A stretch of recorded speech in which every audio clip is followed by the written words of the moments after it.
Let's get peppy. Welcome to PEP 156. That's PEP or Planet Extra podcast. It's an offshoot of Planet America on ABC Australia, which you can see on Wednesdays at 10 p.m. on ABC TV and 8 p.m. on Fridays on ABC News, or anytime you like on Ivy or Facebook at ABC Planet America, or on YouTube on the ABC News In-Depth channel. On PEP, we cover all the stuff that is too nerdy for TV. If you're listening to us, you can also find PEP on YouTube and Facebook, where you also find time signatures and show notes in the blurb. And if you leave a comment under those videos, we are likely to see it. You can also tweet us at PEPCHASDRDAVE, at PepChazDrDave. If you want to contact me privately, ask me on Twitter and I will allow you to direct message or email me. But for now, let's meet someone who point blank refuses to raise the stakes on inconsequential views. I am talking, of course, about Dr. Pepper himself, Dr. Dave Smith. Hi, everyone. I am Dr. David Smith. I'm an associate professor at the United States Study Centre at the University of Sydney. But let me stress, I do not speak for either of those institutions. Anything I say, I'm speaking only for myself, no matter how innocuous or uncontroversial. If I say something like, every child deserves more than one jelly bean, or household pets shouldn't be summarily shot, that's just me talking, okay? You want the views of some other institution on this, go and visit their website. I speak only for myself. You are correct. Whichever viewer commented this, I didn't put down your name. Dr. Dave does a different one every time, and they are always fantastic. There is no script. I do the same one every time, and it is not fantastic. For your information at home, we are recording this at 2:02 p.m. in Sydney on Friday, the 26th. No. Second of May. 3rd of May? It's the 3rd of May. 3rd of May. I got no idea. And what are you grateful for on the 3rd of May at 2:03 p.m, Dave? I am grateful for the British novelist Michael Moorcock. So I've been reading a few things of his recently, and I thought I would give him a shout out. I don't think he's a pepper, but of course he is. He's pretty old. He's been writing since 1957. He is one of the last of this old breed of science fiction novelists who cut their teeth on magazines and really kind of high volume pulp novels in the 50s and 60s. So he was going it along at a rate of writing a novella every 3 days, things like that when he was starting out. And he was also the editor of a science fiction magazine. Now, anyone who writes that prolifically ultimately gets extremely good at writing, I would say. In most cases, anyway. You would hope. And Michael Moorcock is. And a couple of his novels I would like to mention. And one is also a shout out to Pepper Nick in London, who I was talking about with this. It's a book from 1969, written when he was 27 years old, called Behold the Man. Behold the Man is a science fiction take on possibly the biggest topic imaginable, which is Jesus. If you are familiar with the biblical story of Jesus and you enjoy time travel paradoxes, this is the novel for you. It's not very long. It's a bit over 100 pages long. Very readable, quite existentially intense at the same time. Highly recommend Behold the Man. Second one, which he wrote in 1988, is called Mother London. So this is one for people who are pining for Planet Britain. There are lots of novels written which essentially have London as a main character. This is my favourite one of all of them. It's a fantastic non-linear novel. So there's a lot of episodes at a lot of different points in time, basically over the 40-year period after the Blitz, following three people whose the consequences of the Blitz was that they developed forms of telepathy. It is an incredible novel. Michael Moorcock has written literally hundreds of novels, because I can't recommend them all because I haven't written them all. Sorry, I haven't read them all. He, among other things, he wasn't just a very prolific novelist. He also played in the band Hawkwind, or he played with the band Hawkwind. So he's written a lot of stuff that is very kind of insidery about British music in the 70s. Like he wrote a novel about the Sex Pistols in 1981. So it's a very wide variety of stuff for you to go out there and investigate. I recommend Michael Moorcock. He also wrote, and you can look this up online, it was very freely accessible.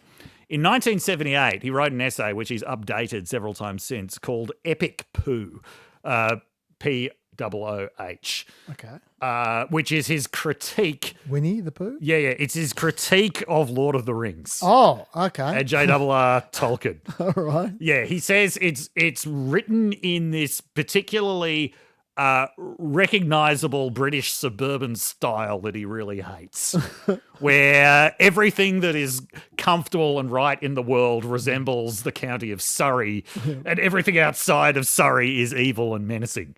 It's whether or not you agree with that assessment of Tolkien, it's a great read. Fair enough. It's a whole different book list, isn't it? Yeah, well, Michael Moorcock. I'll just recommend two: Behold the Man and Mother London. Okay. You can read any of the other 400 that you want. Okay, well, I've got two here. One is very quick, which is I'm grateful to Darren for sending me through files of the transcripts of the trial, the Bragg trial, which makes it a lot easier to read. How did Darren get hold of those? He's got some system. He makes them himself. He manufactures. He makes them himself. Like he's got some system. And well, thanks, Darren. Thank you very much, Darren. I'm really loving just leaning on you, Peppers, so much recently. It's very. Thank you very much. You are too good to us. And I actually had. I was just going to say it before, and that was it. I was going to move on. But then, just on the way down here, I thought of a different one. Yeah. Which actually, I'm also genuinely grateful for here. Yes. This is not just gear. Yep. But I haven't prepared it. So factually I might not be very precise. All right. But it's not going to take too long. Okay. I'm grateful for the fact that we aren't currently in the middle of a massive war. And when I say that, and I'm referring to Iran versus Israel and the rest. Yes. And because that just passed us by.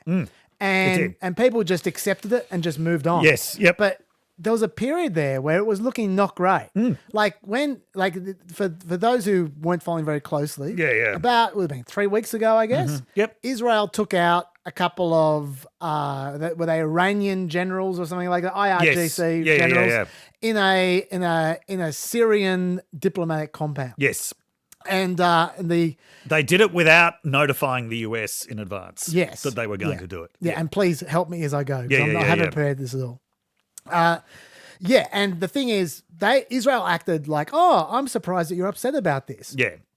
That is bullshit. Yes. There is no way that they were surprised that Iran would be upset about this. Iran wasn't the only one who was upset about that, by the way. Yeah, that's basically every ally of Israel was upset about it as well. That's a complete violation of standard acceptable procedures. Yes. Yep. Even in the world where countries bomb each other, they don't bomb diplomatic compounds. Yes. And as soon as that happened, I just thought to myself, okay, what's going on here? Is Israel looking for a fight? Like since October 7, Israel have been cleaning house. Yeah. They've been, the defense guy, what's his name? The military guy? Oh, Gallant. Our favorite. Gallant, yeah. He's been spoiling for a fight with Hezbollah for basically since October. Yeah. Because Hezbollah keep on getting stronger. Yes. And Israel think this is a great excuse to take out the trash before it's too late. Yeah.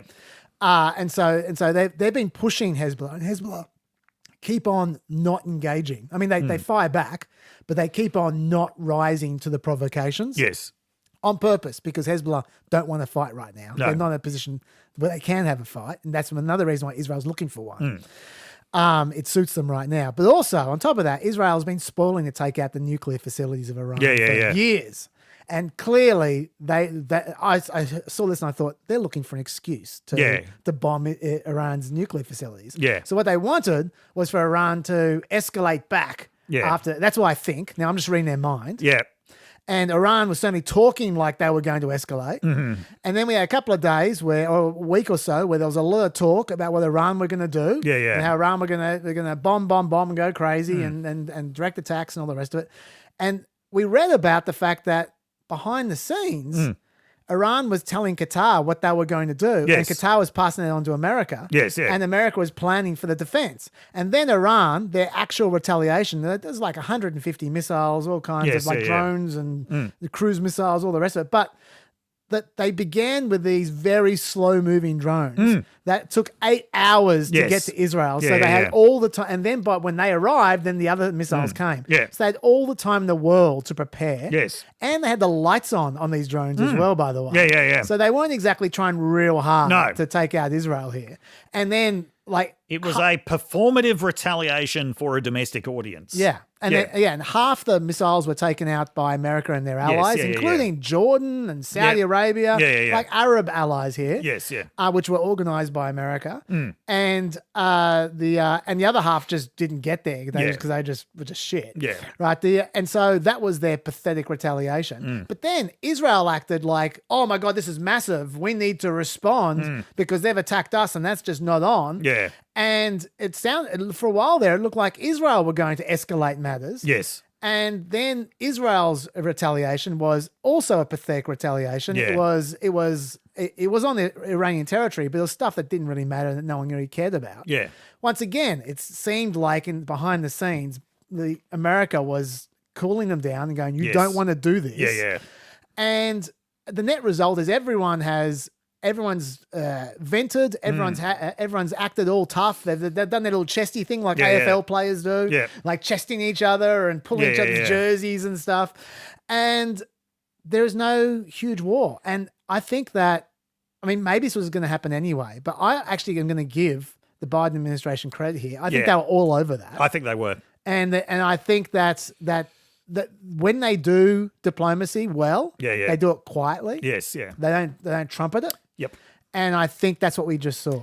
Yeah. And for that reason, they've got no credit. Yes. So I'm giving them credit now. I'm Yeah, grateful yeah. that they Okay. saved us all being in a massive war. I agree with you. And I had an even more cynical take on what Netanyahu was doing, which was essentially he's relying on the war to stay in power, and he's relying on being in power to stay out of jail. Yep. And if he had actually started a war with Iran, he essentially would have been untouchable for the duration of that war, which potentially could have lasted forever.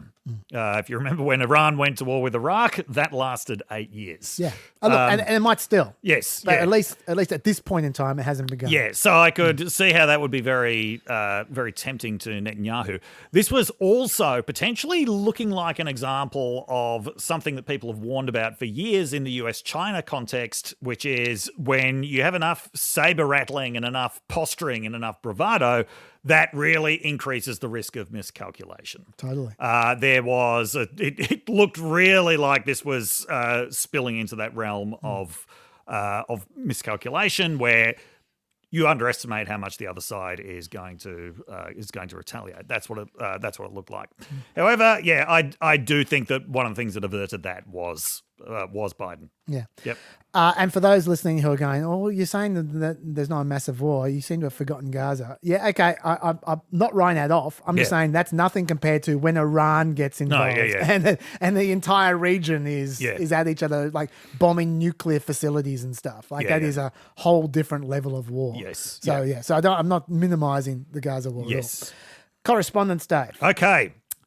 We got quite a lot of this has surprised me. Quite a lot of non-compete clause correspondences. Oh, Yeah, people like non-compete clause. There you go. Zippy Doodah said that I was confusing trade secrets with know-how. Okay. Trade secrets have to be actual secrets and are protected by keeping them secret, e.g. restricting who has access to the knowledge, controlling when and how they access it and use it, e.g. the formula for Coke. If a business invented something new and it didn't patent it or keep it secret, then they messed up. A business might train a hairdresser to cut hair. During the training, the student acquires know-how. That's a skill. That's not a secret. And the knowledge is located in the hairdresser's brain. When they walk out the door, it goes with them. Fair enough. I did confuse the two. okay. Because we're talking about how hairdressers have non-compete clauses in America. Okay. Tim has a different angle on hairdressers, though. Tim says it's not just about know-how. He says, my sister is a hairdresser. The standard contract in Australia has a 5-kilometre non-compete clause. This is because, as we know, hairdressers develop relationships with clients. Yes. And people follow their hairdressers. She has clients who travel 2 hours to get to her. Wow. Many women get very particular with their hair, so I completely understand their need. Further, with training, my sister did run salons herself. She was never happy when she invested in her staff and they'd look to leave. Yeah. Look, I can see why that would suck, but should they be able to use a non-compete clause? That's another question, of course. Okay. But anyway, just flagging that from My Tim. hairdresser is basically around the corner from my house, and if they move, I'm not following them. No. Well, my hairdresser is in Chinatown. I don't know their name, and they charge less than any other hairdresser on earth, I think. And finally, in the non-compete correspondence, Yep. I tell you, there's a lot. I've only read half of it. Jamie makes the point that I should have made. This Okay. is a good point. Non-competes. I think the big problem with anything in the employment law space is that all policymakers start from the idea that the employment contracts are formed in an efficient world where each party acts to maximize self-interest Right. and has equal resources to negotiate and understand the contracts they sign. Yeah, good point. That's obviously complete bullshit. Employees rarely look at anything beyond the salary number, and employers usually have employment contracts that are completely one-sided. What that means is there's essentially a slow-moving arms race where employers act to maximize their self-interest, non-competes being one part, and government steps in to regulate so employees don't get too screwed over. Ultimately, what that means is that the only handbrake on bad behaviour is corporate conscience, or regulation. A flat non-compete ban sounds over the top to me, but it will undoubtedly be whittled down to a more sensible outcome over time, if not struck down, he says. And the point about uneven competition, I never said that. I should have said that. Okay. This is actually, I should say, I was taking the devil's advocate with some of the stuff I was saying last week. Not that I was advocating for them, but I was just saying this is some of the stuff that people say. I can envisage certain non-competes being okay. I don't even remember this part. Of No, last it was week's. it was in the Chaz Oh, okay. and Leach. You weren't there. Okay. That's a relief. But I'm not going to cry over a total ban if it actually survives the court. Okay, so there's that. Then we got Trump legal correspondence. Tyrone asks, can we get an update on where the appeals for the large judgments against Trump are? Did he come up with the security? How did he get the money? Remember the bond that he's talking about there? The $464 million, he looked like there's no way he was going to get that. Yep. The bond was reduced from $464 to $175 million. We haven't talked about what happened after that. So I'll just go a quick summary for you here. I'm not going to do the full rigmarole, but Knight Specialty Insurance Company took that bond, $175 million. It's owned by Don Hankey, who is the supposed king of subprime car loans. Sounds like a match made in heaven there. Hankey is number 128 on Forbes' 2023 rich list.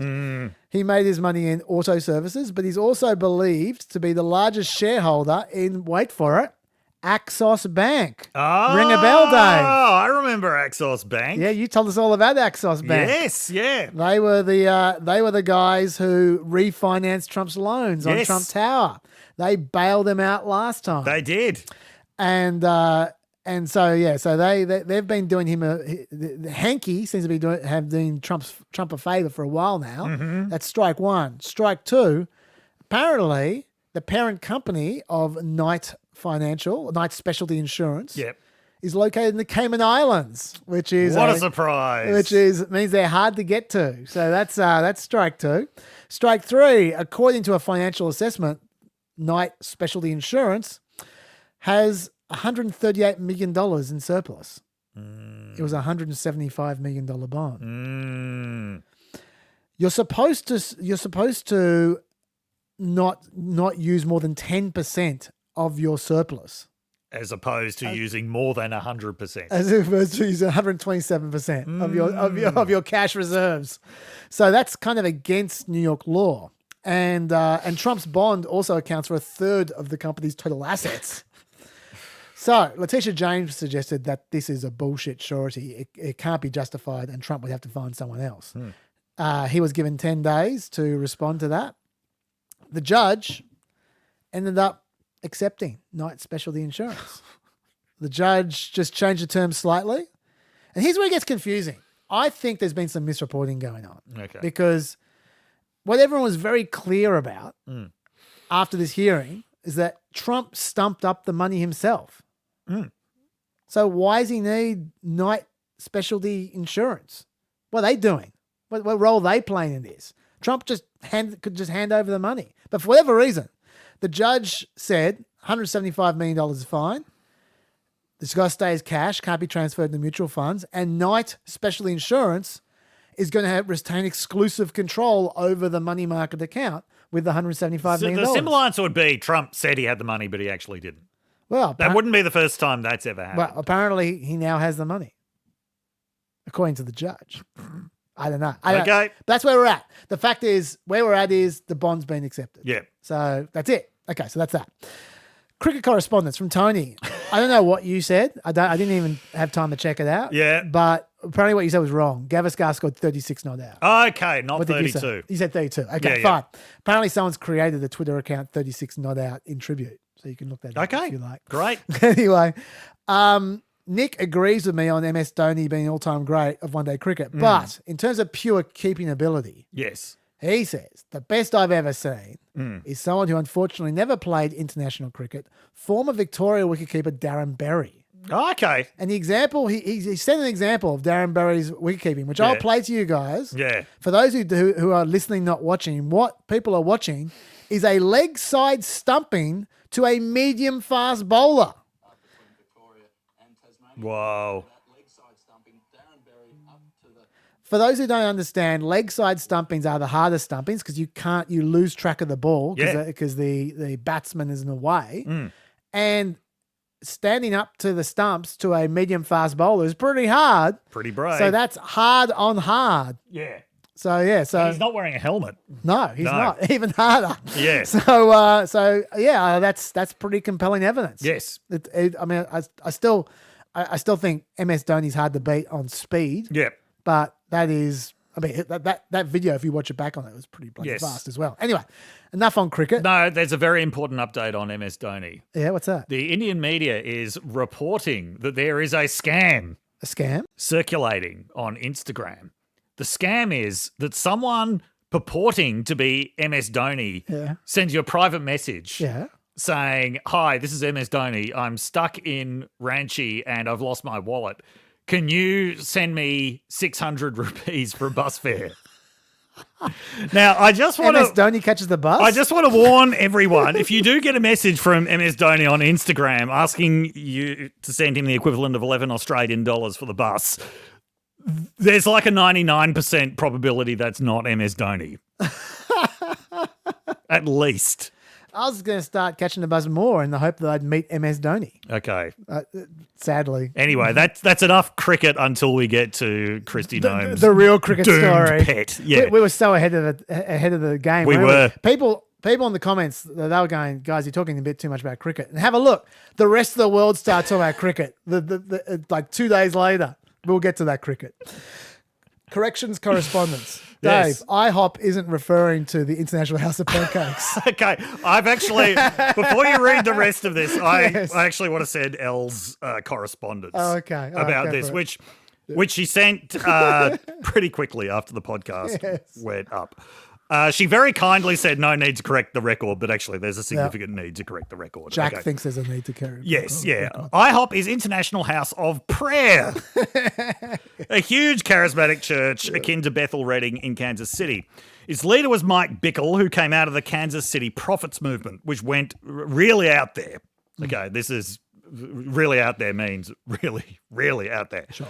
The failure to rein them in is often cited as blowing the doors open for all the kind of weird and damaging profits we get today.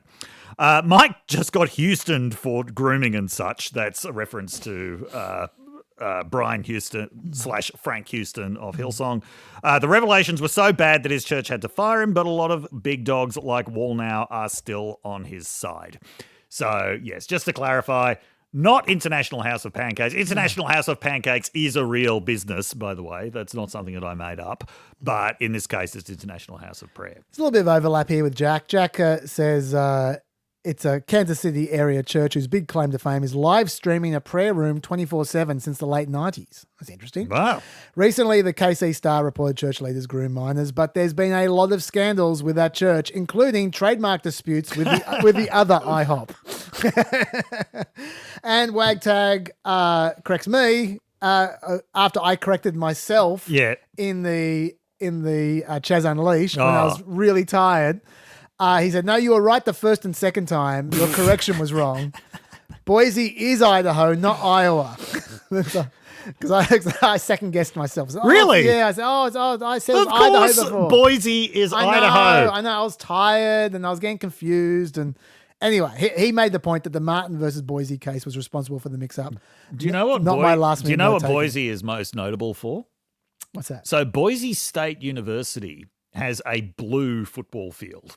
Okay. Only one in America. Sure. It is really quite a remarkable grass thing. I don't think I'd call it grass. Yeah, I don't.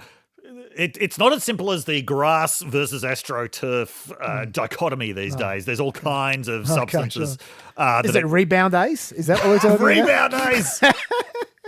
I hadn't thought about that for a while. But yeah, the blue turf of Boise State Stadium is very famous. Fair enough. Well, thank you, Wagtag, for the correction. And music correspondence. I'm not going to do much music today because we've been going a little bit out of control with the music. And honestly, Peppers, I love you. Yep. We've got enough music. There have been about 15 songs sent to us, and they're all great. But just this could become a music podcast very quickly. So we'll dribble them out all over. Yeah. Oh, don't worry, we'll keep on playing them, but just slowly. Yep. But I do want to play from Marianne. Sorry, I didn't want to say the last name. Yep. I want to play the song she sent because it is relevant to last week. Okay, yes. Which is off your Camille and Haley song. Yep. Last week. Okay. The Rex Santorum song. Yes, yeah. She says, I'm grateful for being sent down the Camille and Haley rabbit hole. Game On is objectively an unqualified banger. Giving Republicans the chicks they're no longer, they should have been Dixie Chicks there, they're no longer allowed to listen to. Unfortunately, they seem to have lost some of their youthful exuberance by 2020 with Keep America Great. I'm going to play Keep America Great because, you know what? This isn't bad either. I got to say, they are definitely a cut above usual shit political music. Here we go. Keep America great. Keep America great. Gotta stick to our guns. Keep the freedom we won. Keep America great. There will never be another USA. Freedom won't come back if we give it away. It's time to vote. It's time to pray. Let's join as one. Let me hear you say, vote Trump 2020. Go Trump 2020. Vote Trump 2020. Vote Trump. Keep America first.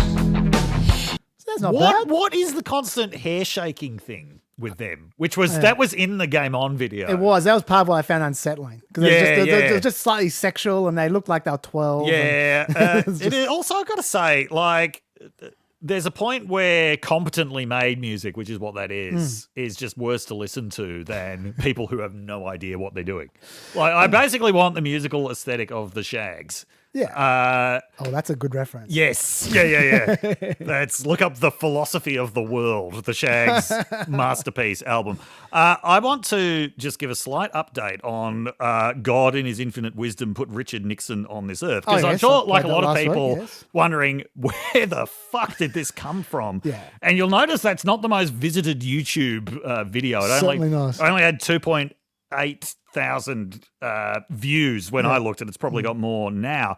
But apparently, where it came from was it was this enterprise called the American Song Poem. And what that was there was some unscrupulous company put ads in the National Enquirer and other places asking people to send in their song poems, i.e. lyrics, and they would take these song poems and evaluate them. And if they thought they were good enough, then they would they'd record them and put them on an album, or And that was good enough? record them and shop them. Well, of course, the qualification for it being good enough was if you send $400. Right, okay. Yeah. So And the person who made that had $400? apparently so. Astonished. And I think someone a few years ago made this anthology CD of all of these vanity songs. So it's a vanity song. Someone else clearly made that video, which goes along with it. Yes. So that's where that song came from, in case you were wondering. There we go. And for those who don't care about Camille and Haley being slightly too good for this kind of segment, apparently they made a reworking of the Dancing Queen song from ABBA this year as Risen King during Easter. But it's been taken down for copyright infringements. That's a bit of a shame. Dave, I have very little prepared about the protests, but Okay. I know that you're ready to go. So tell us about it. Yes, I do. I should say Dave works at the university, Yes. so he knows about students. Yes. Okay. So there have been a lot of campus protests about Gaza happening at American universities. Yes. Now, it's entered a new phase. So obviously there were a lot last year. There was a lot of coverage of these protests last year and things that were yelled at these protests. This was what got 3 university presidents hauled before Congress. Yep. There's been a new phase that's begun, though, of protest encampments. Yes. Which I don't know if it began at Columbia, but Columbia became the most famous example of it. In a lot of cases now, universities have responded to the protest encampments by calling in police or other forms of security. There have been some quite violent disbanding of encampments at Columbia and UCLA and other places. There have now been thousands of arrests. This is all happening around the time that universities are having their commencement ceremonies, and a lot of universities want to get these encampments cleared before this happens. Universities are obviously under a huge amount of pressure from all kinds of directions. I mean, there's the protesters who bring their own kinds of pressure. There is the fact that this is Congress's favorite topic, or Republicans in Congress. It's their favorite thing. You can just tell how much they are enjoying it, and we'll come back to that in a second. There's also a lot of pressure from donors. And this is one of the really pathological things about this, is how much influence donors can actually exercise over university policy. Now, some big picture things about this that I want to talk about and complain about. First of all, there's been a lot of reporting of this, and it's been very uneven reporting. This has happened in more than 80 universities across the United States. The vast majority of reporting that I've seen has been about Columbia, NYU, and USC, especially about Columbia. Now, okay, Columbia is, I don't know if this is where it began, but this is where it first became prominent, so fair enough. But a lot of this coverage is because Columbia is in New York, which is where the New York Times is, where a lot of journalists are. It's also got one of the most famous journalism schools in the country. So a lot of journalists went there, a lot of journalists' kids go there. And it's very easy for people to get to. Columbia also, of course, has this great history of student protest. It was one of the most prominent sites of protest in 1968 when students wanted the university to break ties with a think tank that was connected with the Vietnam War. Also, they wanted the university not to build a segregated gym in Mornington Heights, which is a predominantly African-American neighborhood. And they actually succeeded in those demands. So there's always this historical backstory that can be told. So with a media that is lazy about a lot of things, Columbia is just the perfect thing they can look at while ignoring basically everything else. So we haven't seen much reporting about protests that have been happening in Ohio or Tennessee or New Mexico or Arizona or Florida, because there's been so much attention paid to what's going on in New York and California. And that pisses me off quite a lot, because we've seen basically no coverage of any of the other protests. But the other thing is that, okay, so the coverage of the protests has largely, over the last 2 weeks in the American media, displaced coverage of the conflict itself. It's been on the front pages of American newspapers for the last 2 weeks, the latest things to happen in the protests, mainly at Columbia. The actual news about what's happening in Gaza, that's been relegated to a further down spot. Instead, the protests have become the things that they are covering. Once again, this is because of the unspeakable laziness of large sections of the media. Also, the fact that an American culture war is always a lot easier and more fun to get involved with than an actual serious conflict happening on the other side of the world. But if we have a look at what's happened at these protests, like, yes, there have been more than 1,000 arrests now.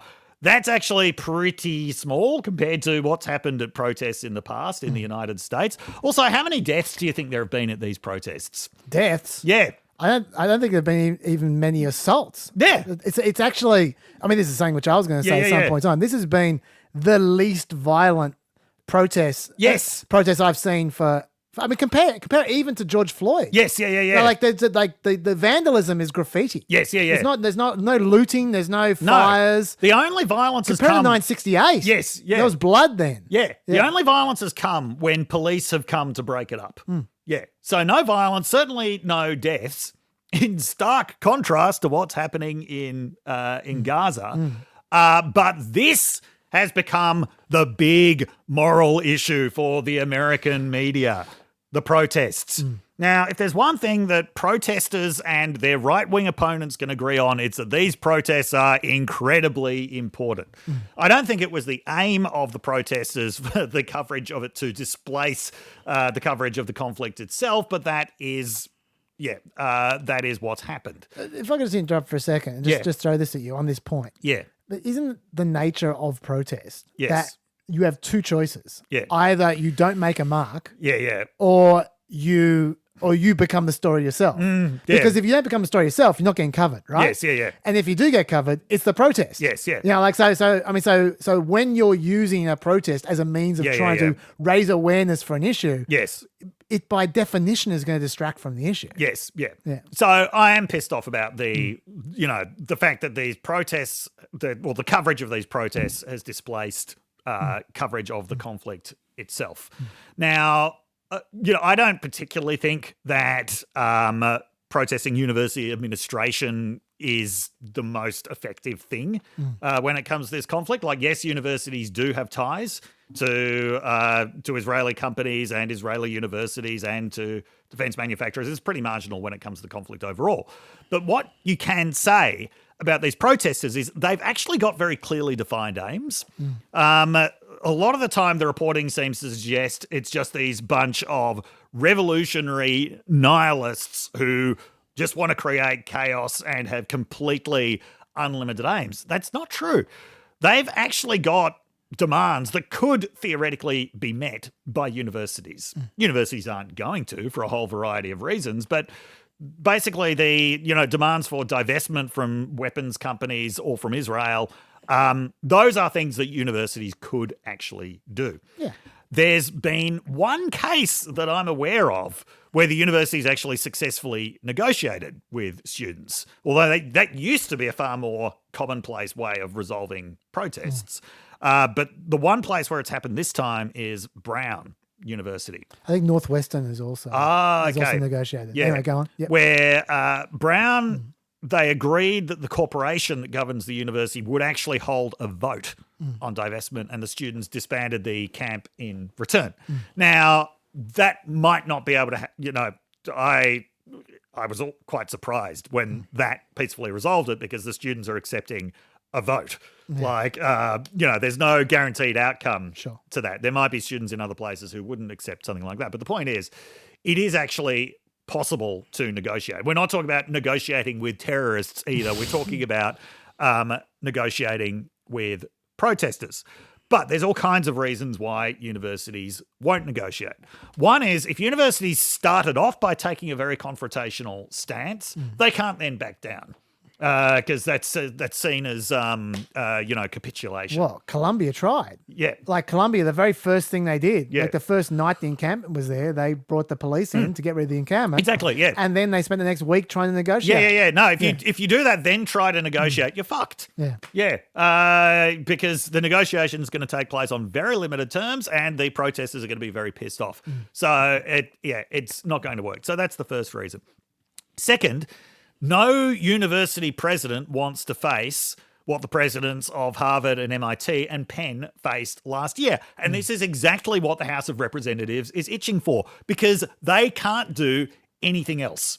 The House of Representatives is not capable currently of doing anything else without Democratic support, but they can do this kind of showboating, and this is exactly what they love. So Mike Johnson, fresh off his triumph a couple of weeks ago, the next thing he did was to go to Colombia, which, if there's one thing that's going to make that situation better, it's the Speaker of the House of Representatives going to Colombia to denounce the university administration for being soft. And there's been a lot of talk from Republicans that this is terrorism, Yes. which I don't really appreciate. No. Because it's pretty far from terrorism. No, it's that is ridiculous. And so there's all kinds of legislation being mooted now about universities losing federal funding if they tolerate anti-Semitism. We'll come back to how they're defining anti-Semitism in a second. But just, okay, on that point, I don't know what they're talking about there in terms of universities relying on federal funding, because where federal funding comes into universities is mainly through research grants. Right, so they're talking about not making National Science Foundation funding available to academics at these institutions. Like, what? That seems... I can't... Even with the Yahoo Congress, I can't actually see that passing Congress. The universities that have a lot more to worry about are much less well-funded universities that rely on state money, because there's a lot of state legislatures in a lot of states that could make life hell for those universities. I mean, somewhere like Brown, they've got a very big endowment. They don't need to worry about external sources of funding. But what those universities do have to worry about, which is one of the reasons why I was again surprised by the outcome of Brown, is donors. Paul Musgrave, in his Substack, which is very good, said last year there was basically a capital strike going on at universities at the moment, where rich assholes who, because they went to this university and now have a lot of money, feel that they can use that money to determine the direction of that university, are exercising huge amounts of power. And Paul pointed out that, even though universities have endowments of billions, all it takes is for someone to threaten to withdraw a few million and universities will jump, because they want every donation possible. They've got plans for all of that money. They're involved in these Pharaoh-like capital works projects. They will not do anything to compromise their donor base, which means that right-wing donors with a lot of money can exercise vast amounts of power at these universities, which means that the prerogative of protecting students is no longer particularly high at these places. Now, in terms of what is actually going on at the protests, I don't have any doubt that there are anti-Semitic elements involved in some of the protests. You always get them around this issue. But I also have no doubt that this has been severely overblown in bad faith. And one of the best examples I saw of this came from Northeastern University in Boston, another one of these universities that hasn't got a lot of coverage, but produced one of the most notable incidents. So this was reported by the New York Times last weekend. So a Northeastern spokeswoman, Renata Nayul, said that the demonstration had been infiltrated by professional organisers and that the use of virulent anti-Semitic slurs, including "kill the Jews," crossed the line. Protesters denied both claims, and a video appeared to show that it was a pro-Israel counter-protester who used the phrase as part of his criticism of the pro-Palestinian protesters' chants. In response to that video, Ms. Nayul stood by her initial comments, adding that any suggestion that repulsive anti-Semitic comments are sometimes acceptable depending on the context is reprehensible. Wow. Just marinate your brain in that one for a second. You have a pro-Israel counter-protester using the phrase kill the Jews to critique the pro-Palestinian protesters. And here you have Renata Nayul saying that's justification for shutting down the entire protest because someone used the phrase kill the Jews. These are the kind of mental hoops that university administrators are jumping through at the moment. It's something like that is a disgrace to the entire concept of a university. But yeah, this is the sort of thing that is going on right now. Well, the worst example of that for mine. Yes. Actually, to be honest, I mean, I'll say bits and pieces after you're finished. But to be honest, generally, I think across the board, people have been very good. Yeah. Generally speaking. Yes. I think the students generally have been, I mean, there's definitely some anti-Semitic elements, like you said, but the students generally, there've been almost no violence, apart from UCLA, where you had two groups that were counter-protesting each other. Yes. Ended up together, and then they started fighting. Yeah. Apart from that, there's been almost no violence at all. Yes, yeah. I think the police generally have been pretty good. I really do. I think that there are some examples where they haven't been. Columbia. Like Emory University, they were a bit aggressive.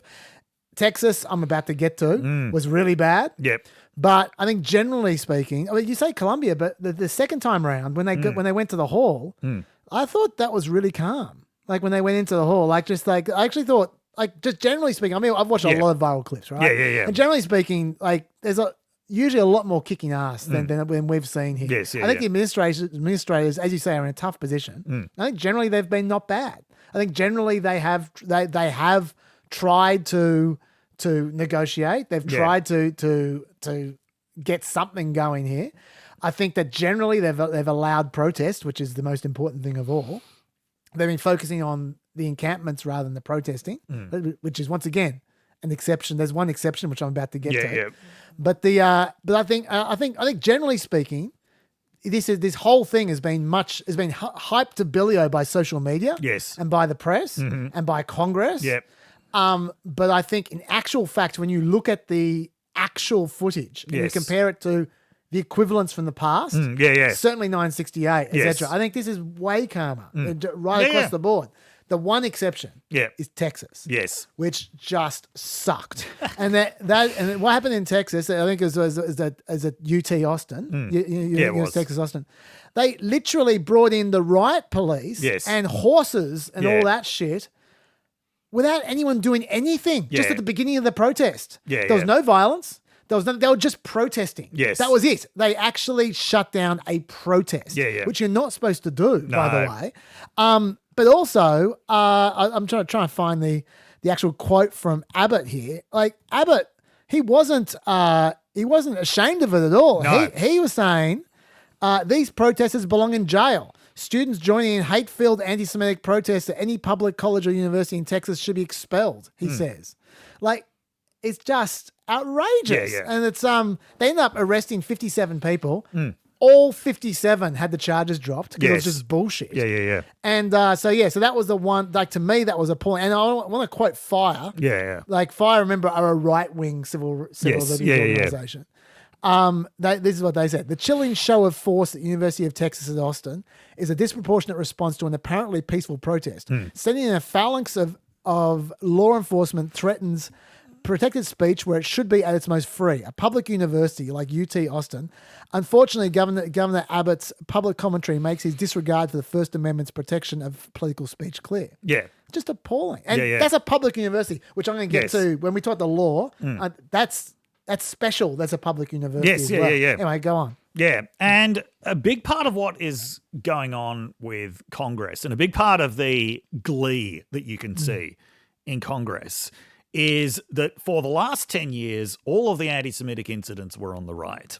It was the Unite the Right rally that was chanting, Jews will not replace us. It was a great replacement theorist who killed 12 Jews at the Tree of Life synagogue. It's Elon Musk who is retweeting and approvingly commenting on anti-Semitic shit in a website that he has turned into the safest space for anti-Semitism in the world. Here is the chance for them to refocus the whole concept of anti-Semitism on their enemies, on universities and the left. And that is the kind of glee that is motivating this, as well as the fact that they are not capable of doing anything else at the moment apart from this kind of theatre.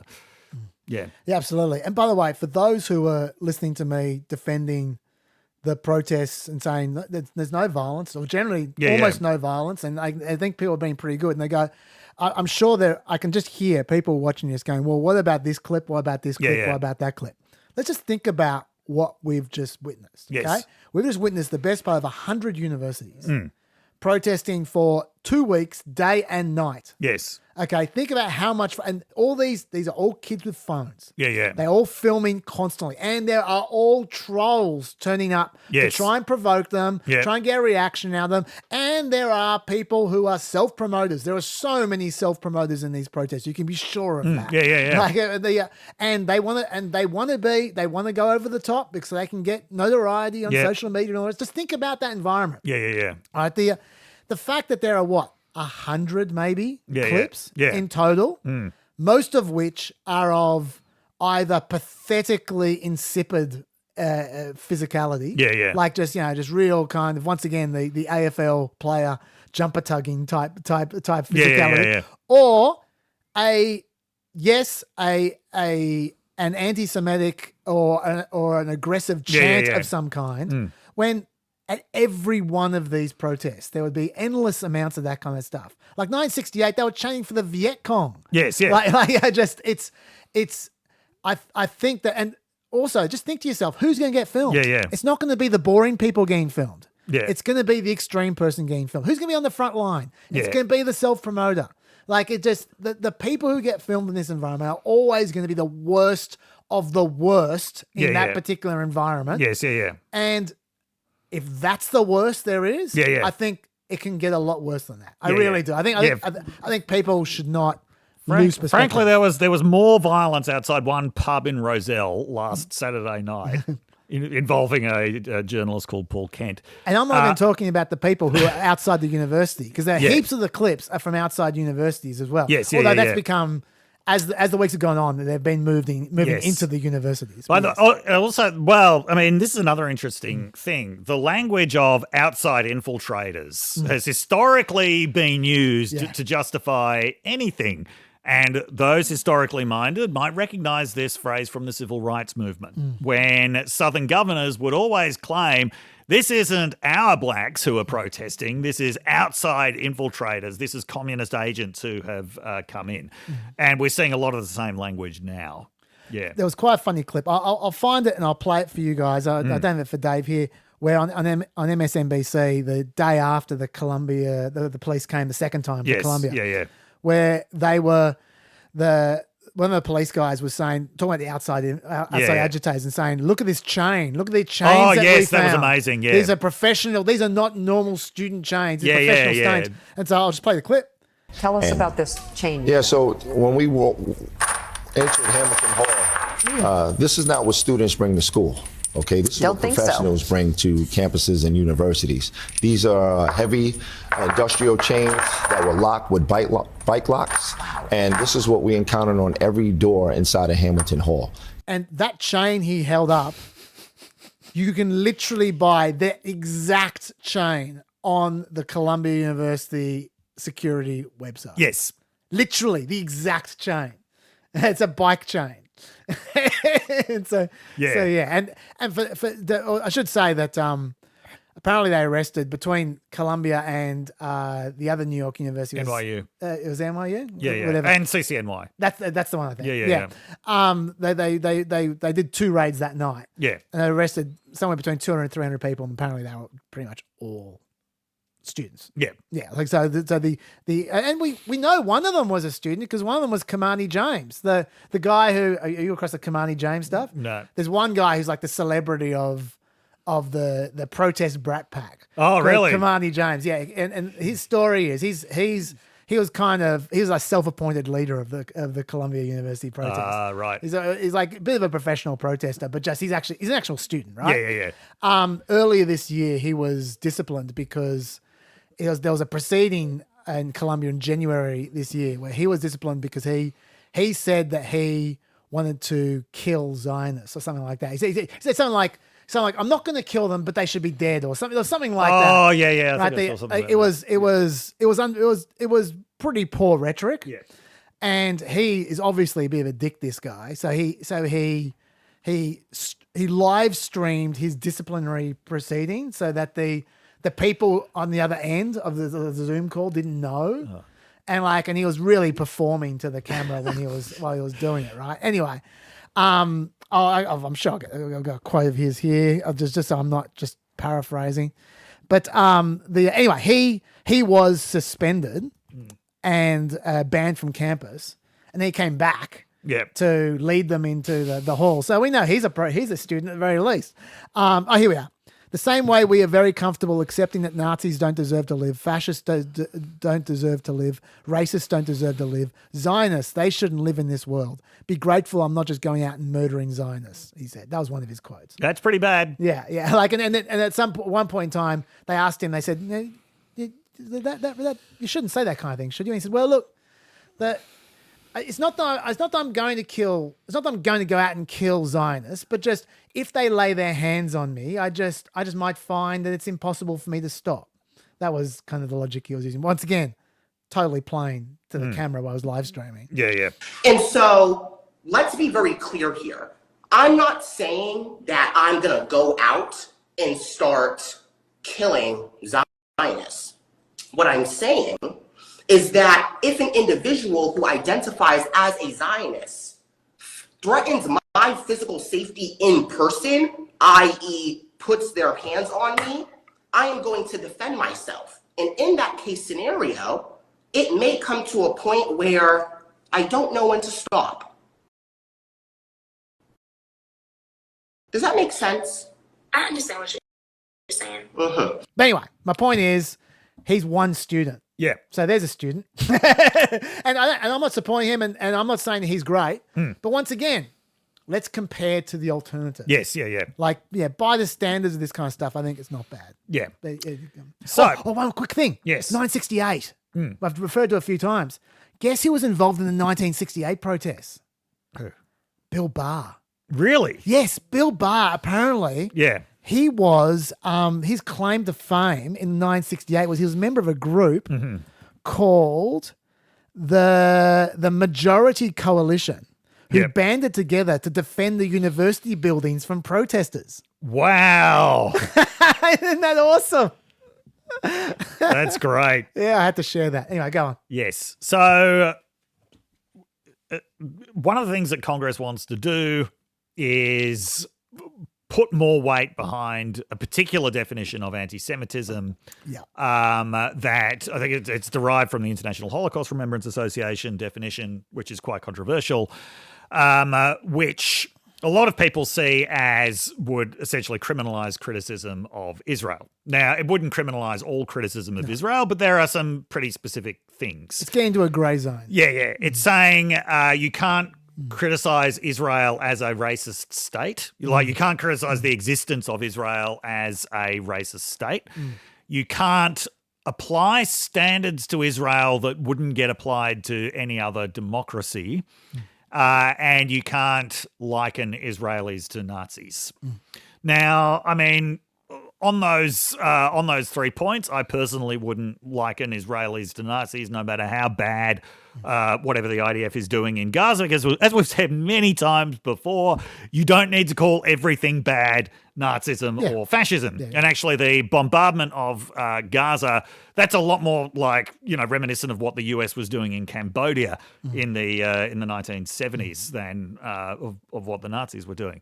Nonetheless, I don't think that speech should be criminalized, especially in a world where all kinds of people get called Nazis all the time. Yep. As for the other two, the idea of you can't apply standards to Israel that you couldn't apply to any other democracy, that seems incredibly hard to legally operationalize. Does that mean that if you are going to make a certain critique of Israel, you have to also specify that you're applying this to other democracies, or what? That one doesn't make a lot of sense to me. In terms of you're not allowed to criticize the existence of Israel as a racist state. Once again, if you think of the fact that there actually are Jewish Americans who routinely criticize the existence of Israel as a racist state, that's pretty much Naomi Klein's critique. She opposes Zionism with a doctrine of what she terms here-ness. I certainly wouldn't want to see, Naomi Klein being criminalized for that. So I don't agree with any of that. But I will say something about the prevalent use of the term Zionism. Even though I agree broadly that critique of Zionism is not the same thing as anti-Semitism, I reckon that 95% of the time people don't gain anything by saying Zionism when what they're actually talking about is Israel, the Israeli army, the Israeli state policy. Yeah. And I think that a lot of the time what people, Zionism is a very historically diverse movement that, involves all kinds of currents. It's something that existed before the state of Israel existed. There were forms of Zionism that didn't actually involve the establishment of an Israeli state. It did involve Jews going to that part of the world, but not necessarily the establishment of a state. And so first of all, I think that the term Zionism is imprecise, whereas when you talk about Netanyahu, when you talk about the IDF, when you talk about specific actors, even if you talk about the Israeli government or the Israeli state as an entity, that's first of all far more concrete. Second, that's usually what you're actually complaining about is those things.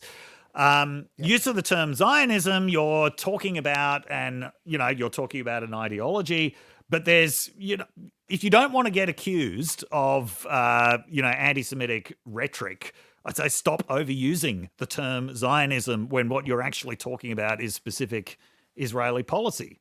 Because, unfortunately, there are a lot of bad faith actors who use the term Zionism as code for Jews. Yeah. That doesn't mean that the majority of people who use the term Zionism aren't using it as code for Jews, but there are enough Nazis out there and there are enough Hamas-type figures out there who do use the term Zionist as code for Jews that if you're using the term Zionist, that's something that you need to be careful of. I think it's good advice. Yeah. Now, once again, I don't want to trample on the analytical categories here. As I say, I know Zionism is not the same thing as Jewishness. That's a crucial distinction. Anti-Zionism is not the same thing as anti-Semitism, but I would suggest to people 95% of the time it's far more effective, it's far better to critique Israel than something called Zionism, which often does actually put you into let's say, uncomfortably close proximity to anti-Semitism. Talking about codes, we talked about the code a few months back of From the River to the Sea, and whether that is anti-Semitic or not or whatever. They've certainly, at least I've heard a new chant during these protests, which certainly took care of that. What's that? Which is from the river to the sea, Palestine is all you'll see. Wow. So that's a lot less ambiguous. It that is, one. yes, yeah. So there is that. Yeah. I want us to talk about the legals just quickly, because this is part of the problem facing the administrators, who I felt a certain amount of sympathy for at one point in time. Okay, so the legal requirements. First of all, the First Amendment only applies to public universities. Yeah, right? It doesn't apply to private universities.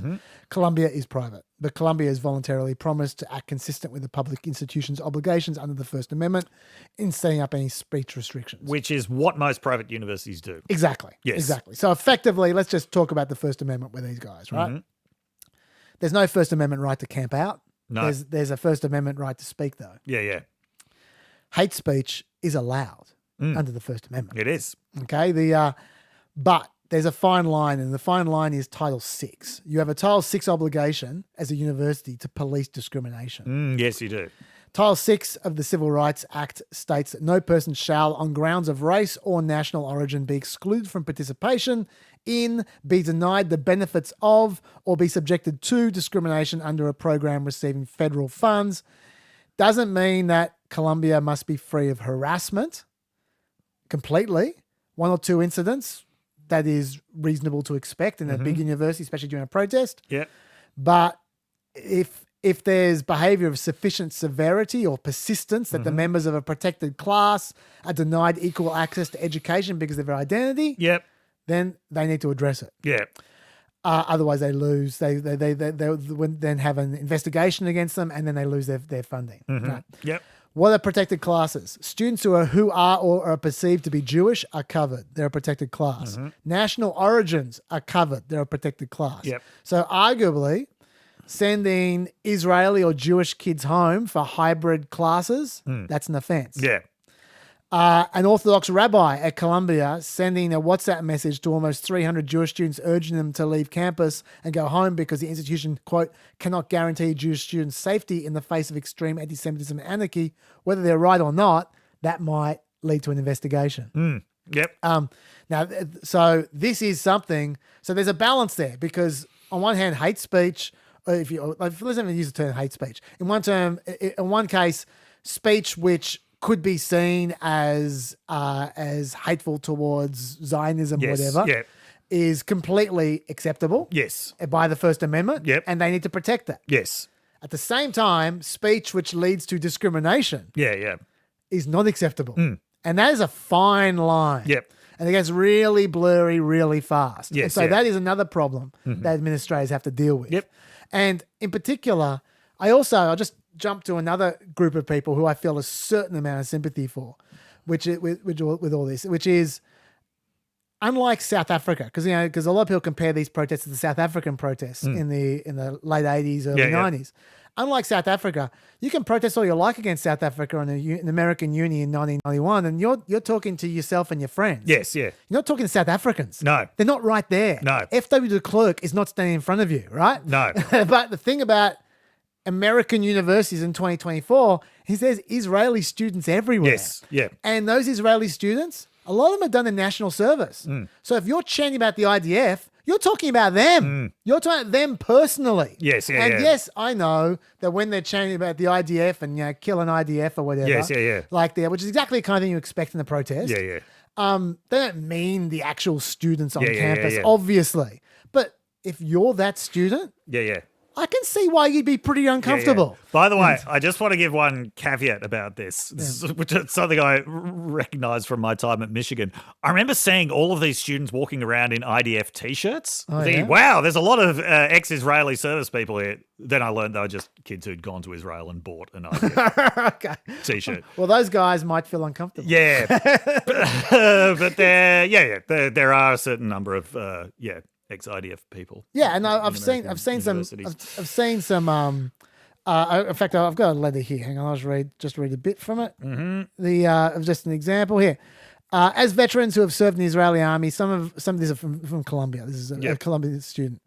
As veterans who have served in the Israeli army, some of whom also returned to serve in reserves after October 7, we know that these are direct calls of violence against us. We are the soldiers, we are the targets, but we are also Columbia students. Your students, our peers, are currently inciting violence against us personally, yet no action has been taken in response. The escalation of this reprehensible behaviour on campus has prevented us from fulfilling our academic responsibilities. It has exacerbated our fears for our personal security and safety. Now, I think that is over the top. I don't think they were soliciting violence against those particular people. Yeah. But I can understand why those people feel like that. What I keep on thinking is, and this is not this is not revolutionary thought. A lot of people have said this, but I think it's important to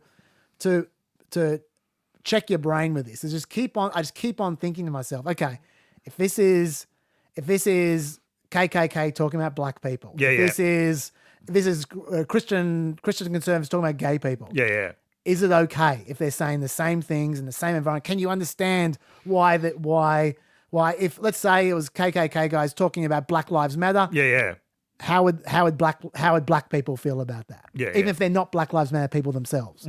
I I can understand the discomfort. That doesn't mean I think you should shut them up because I believe in freedom of speech. Yeah. I'm just saying that I think it is possible to have sympathy for two different groups at the same time. Yes. Anyway, go on. Yeah.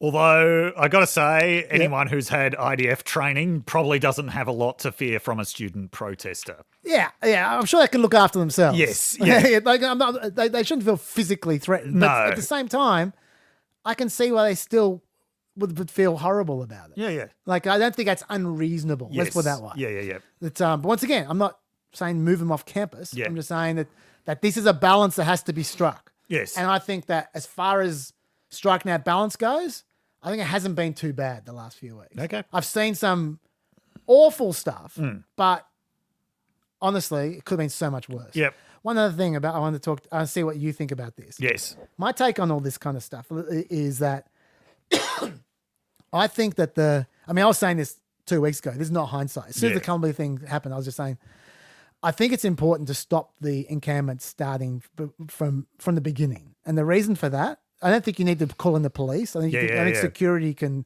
come at 3 a.m. Well, fortunately, the Supreme Court's exciting new anti-homelessness rulings are going to make that a lot easier. That's right. We talked about that last week. Yes. Yes. That's what we call a callback. That's right. So you were there. I forgot what it was in Chaz Unleashed.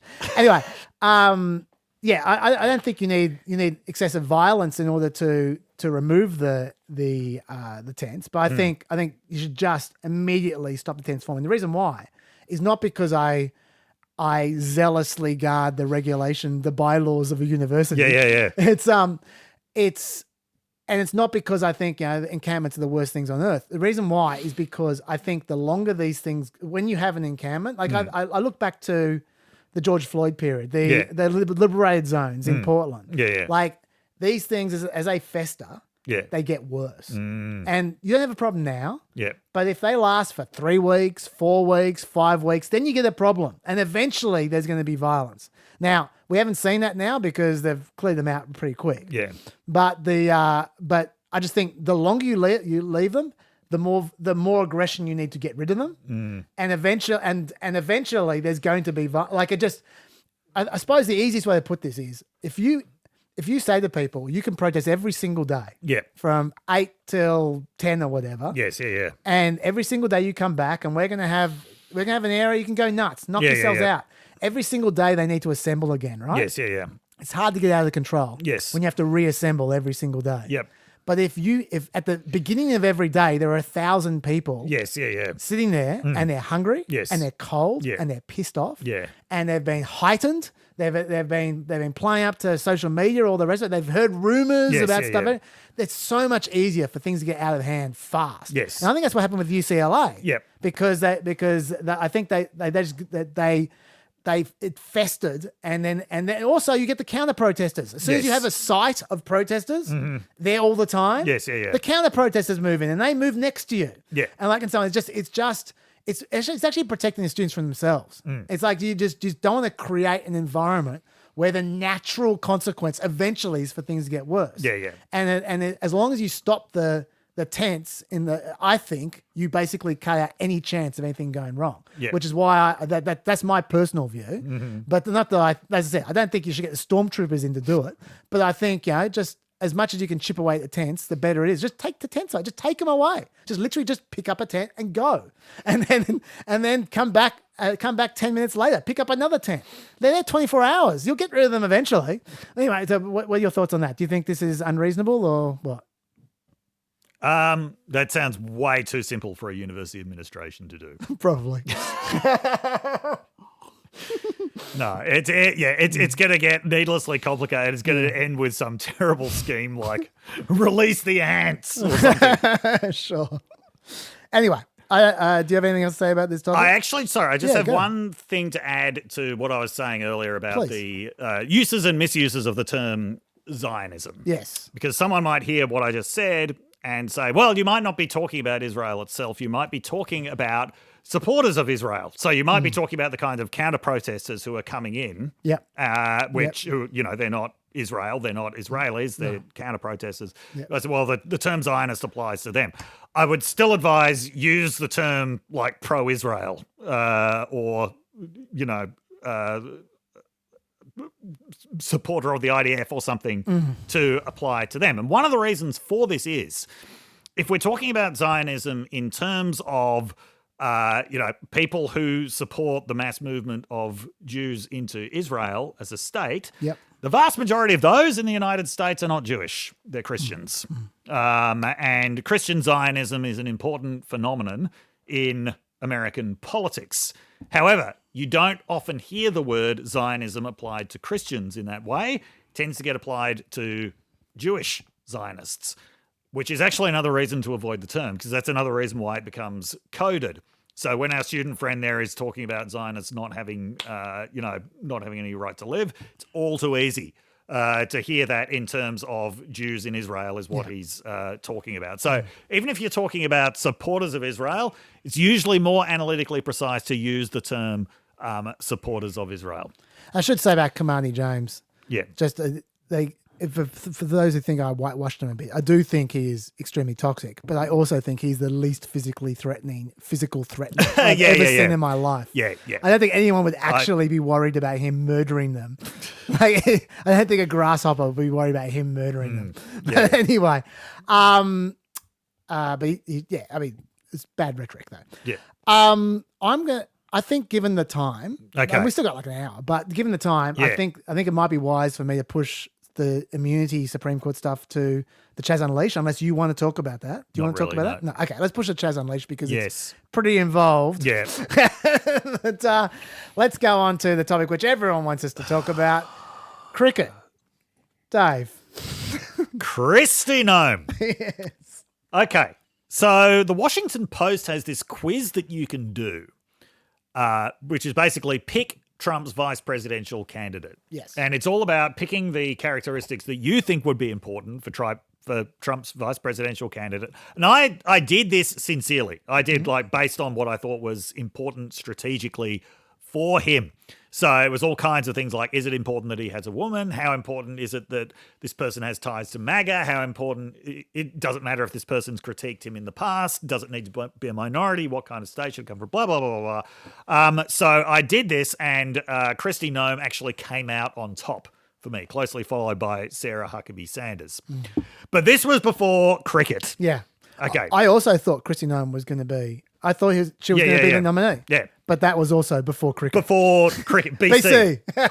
BC, before cricket. So last weekend, The Guardian got hold of excerpts from Christi Noem's exciting forthcoming autobiography. Yep. I'm not sure what it's called. It's called No Going Back. No Going Back. And I'll tell you who's not going back. Cricket's not going back. Yes. Yep. Yeah. So it contained just an incredible amount of detail about the killing of this dog. Yeah. So Cricket was a 14-month-old wire-haired pointer. Wire-haired pointer. A dog that is often bred for hunting. Yeah. And Christi Noem complains that this dog was not very good at hunting. Her efforts to train it failed. Her use of the shock collar failed. And so in a final effort to try to make this dog a good hunter, she took this dog, which once again was 14 months old at the time, along on a hunting trip with some older dogs to hunt pheasants. Yes. Now, not only did poor Cricket fail to hunt any pheasants, it instead hunted someone else's chickens and killed them. Well, that was the final straw for Christi Noem. She said, I hated that dog. And she said... Hang on, let me read some more quotes here. Yes, yeah. When he killed the chickens, because it's part of the state of mind. Yes, yeah. Yes. She was a girl doggy. She was going out of her mind with excitement, chasing all those birds and having the time of her life. She grabbed one chicken at a time, crunching it to death with one bite, then dropping it to attack another. She said Cricket behaved like a trained assassin. Assassin. And when Christi Noem finally grabbed Cricket, she says the dog whipped around to bite me. But didn't bite her. Just whipped around. Yes. Didn't actually bite her. And so she paid for the chickens and she disposed of the carcasses. And through it all, she said Cricket was the picture of pure joy. And then she said, I hated that dog. How dare a dog be happy? Go on. Yes. So she shot the dog. Yes, she did. She shot the dog and chucked it into a gravel pit. Yes. And for good measure, she killed a goat as well. Yes, she killed a goat. Was that on the same day? That was straight after. It's actually my favorite bit. I've got to read that quote as well. It was not a pleasant job talking about the dog, but it had to be done. And after it was over, I realized another unpleasant job needed to be done. So literally, it hadn't occurred to her until she shot the dog in cold blood and then thought, I just realized I've got to shoot something else. I've got to shoot that goat. Now, you might ask yourself, Yeah. why did she have to shoot the goat? Yeah, what's the connection between these things? Well, let me tell you. The goat was nasty and mean because he had not been castrated. Furthermore, the goat smelled disgusting, musky, rancid, and loved to chase Noem's children, knocking them down and ruining their clothes. Therefore, apparently had to die immediately at that exact second. Apparently. So the story here is Yes. Christi Noem, farm owner, Yep. doesn't castrate her goats, No. can't train her dogs, No. so they have to die. And apparently the goats, the goats just like they friends of the kids. They just hanging around the house. Aren't they in a paddock? This just sounds like the worst run farm Yes. ever.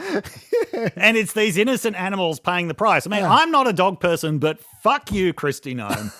This is absolutely appalling. Yeah. Like, a lot of people have behavioural problems with dogs. A 14-month-old's a puppy. A 14-month-old is a puppy. They haven't been trained yet. If you can't deal with it, take it to somebody who can. Exactly. Don't shoot it and throw it in a gravel pit. Now, okay, the big question that this raises is why does somebody brag about this in a memoir when they're angling for the vice presidential candidacy, right? Because even by the standards of sociopathic theatricality currently prevailing in the Republican Party, that's bad. Yeah. There's a lot of people who like dogs on that side of politics and also who have probably been quite proud of the far more mature and less lethal ways that they've dealt with their own problematic dogs. Yes. Or they've been proud of the fact that they've goats. actually been able to train their dogs in the first place. The whole like, yes, I fucking killed it thing, I think that was calculated to play to a certain audience but didn't play very well. Yeah. Now, you would also think it's a crowded field for that vice presidency. Why would you distinguish yourself in this way? Well, there's an answer to this question. Okay. The answer is furnished, actually, by the South Dakota Democratic Senate Minority Leader, Reynold Neshiba. Oh, really? He talked to the AP about this. Okay. The AP often has the best stuff. Okay. South Dakota Democratic Senate Minority Leader Reynold Neshiba considered the disclosure more calculated than stupid. He said, the story has circulated for years among lawmakers that Noem killed a dog in a fit of anger and that there were witnesses.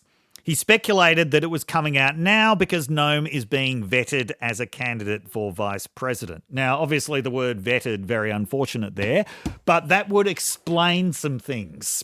Right, so this story is actually probably even worse than the story that Noem has told. She ideally wouldn't have wanted to tell this story, but she's telling it in order to try to head off a far worse version of this story. Okay.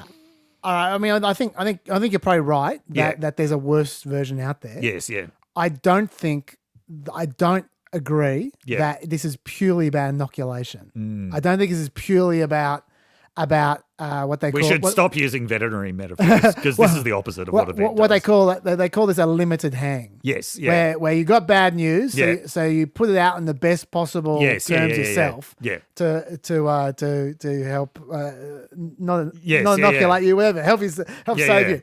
But so I'll tell you why I don't think that is the case. Yeah. First of all, I have a question for you, just before I forget it, because I've just got it hanging in my head. Yeah. When does it qualify as a spree? You kill a dog and then a goat. Does that become a spree, or do you need to kill 3 animals before it becomes a killing spree? That's my question to you. Is 2 enough? Good question. Is 2 enough for a spree? I don't know. I feel like this is a spree. Anyway, Yeah. but this is the reason why I think that Yeah. she thought this was going to be positive. Yeah. The reason why is because here we are. Okay, yes. She explicitly promoted this story about shooting the dog herself. When you might think, okay, she put out the book, Yes, and yeah, the Guardian found this is printed in the Guardian. Yeah. The Guardian found the story and went, oh my God. And then she thought, oh, what do I do? What do I do? Okay, she tweeted out a link to the Guardian story as soon as it came out. The story about her dog. Right. And this is what she said. She said, we love animals, but tough decisions like this happen all the time on the farm. Sadly, we just had to put down 3 horses a few weeks ago that had been in our family for 25 years. If you want more real, honest, and politically incorrect stories, they'll have the media gasping, pre-order, no going back. So she tried to leverage this particular story to promote her book. She thought that was the way forward. This is before it became controversial. Yeah. So I think She actually thought it was good. I think the controversy was the point. I think she wanted the controversy. I think she wanted to be politically incorrect. In was in caps. Incorrect. I think she thought that she wanted to make the city slicker media say how awful she was, so that rural Republicans would side with her against the media, like we see Trump do all the time. Yeah. And the more awful the story was, the harder the media would attack her. Yeah. And the more she would become boosted by the right. That's what I think her strategy was. Yes, yeah. And I'll tell you another piece of evidence for that. Yeah. Why the hell would you build up how happy Cricket was just before you shot her? And why would you do that? she also talked about how upset her daughter was and how appalled some local contractors were. Yeah. Yeah. She literally called it joyful. Called Cricket joy. Like she said it was full of joy. And you just go, okay, you were trying to build up how brutal this is because she thinks that's a sales point. And she was wrong. She was really wrong. Yes. So now she's obviously backtracking because she realized her mistake. Yes, yeah. And I can say now the quote she's got now is she put out was the picture of pure joy was the quote from Cricket. She was the picture of pure joy before she shot her. She said, the fact is, South Dakota law states that dogs who attack and kill livestock can be put down. Given that Cricket had shown aggressive behavior towards people by biting them, I decided what I did. Whether running a ranch or in politics, I've never passed on my responsibilities to anyone else to handle. Even if it's hard and painful, I followed the law and was being a responsible parent, dog owner, and neighbor. So No. You didn't follow the law. You acted within the law. Yes. The law wasn't telling you to shoot right. Cricket in That's the right. face. That's right. Rather than, training him. But do you notice the key there? Yeah. You hit on before. She didn't say Cricket bit her. No. She said Cricket wheeled to bite. Yes, yeah. Now Cricket bit multiple people. Oh, did he? She said had shown People, aggressive behavior chickens, towards people by biting them. She said. So now Cricket's Hannibal Lecter. That's what's going on now. Not a joyful puppy. Yeah. Anyway, in that same AP story, the president of the what's that breed? Whitehead Pointer. Yes, yeah. Just pointed out the number of things that Christi Noem had done wrong. Clearly in her training failing. Of course. Also saying the way to train a dog like that is intensive one-on-one training, especially at that age. Said you would not take it out with other dogs for a hunt until it's like 3 years old. But you know what? I don't expect her to be the dog whisperer. That's okay. She can be a terrible trainer. That's fine.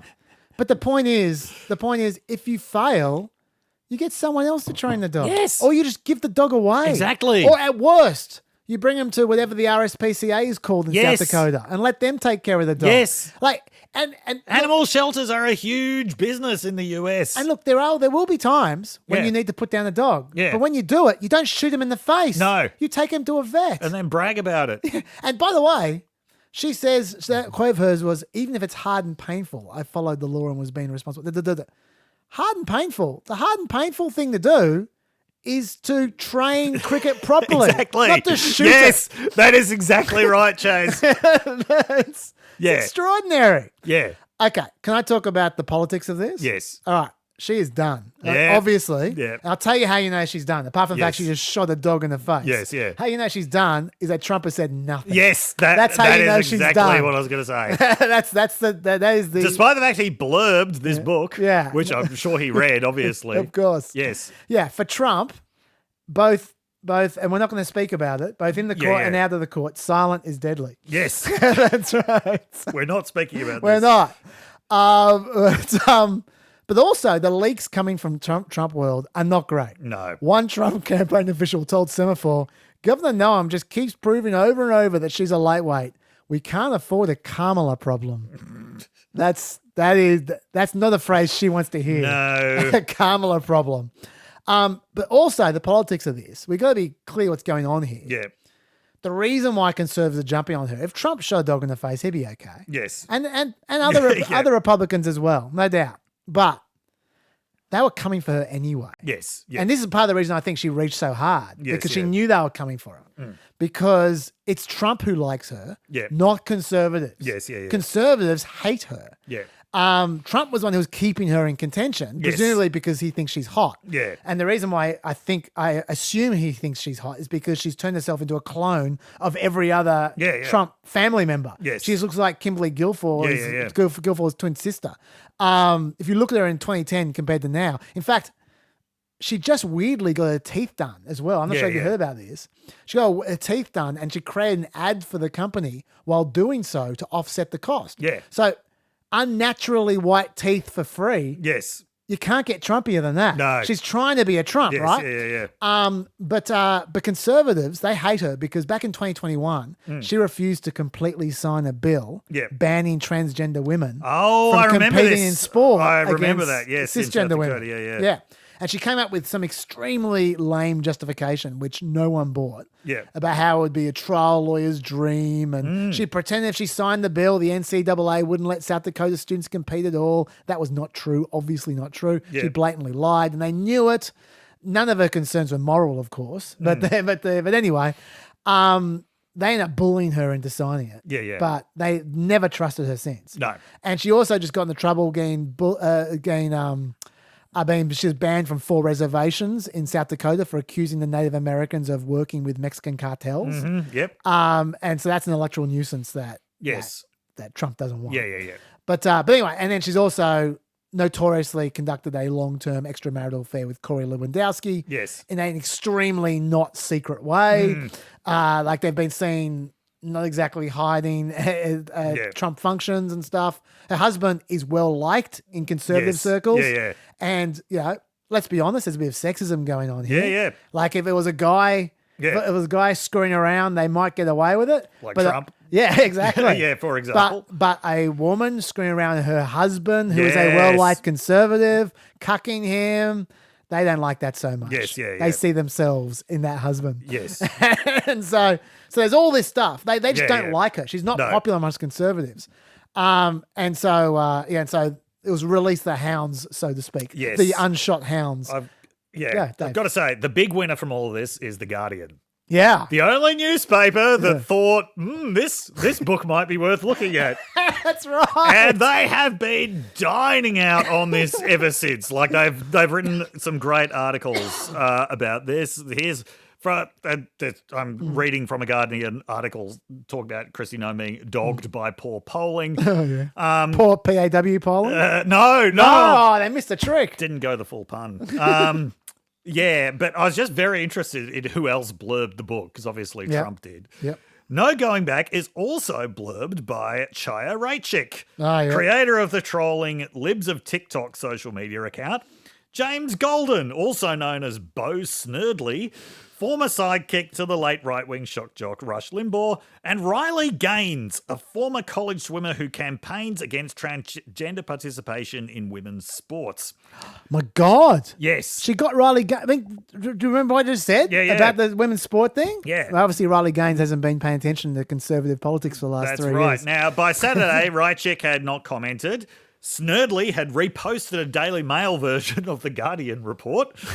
Gaines, who calls Noem's book the perfect blueprint for young Americans on how to move our nations forward, did not comment on the controversy over Noem's decision to kill a 14-month-old dog.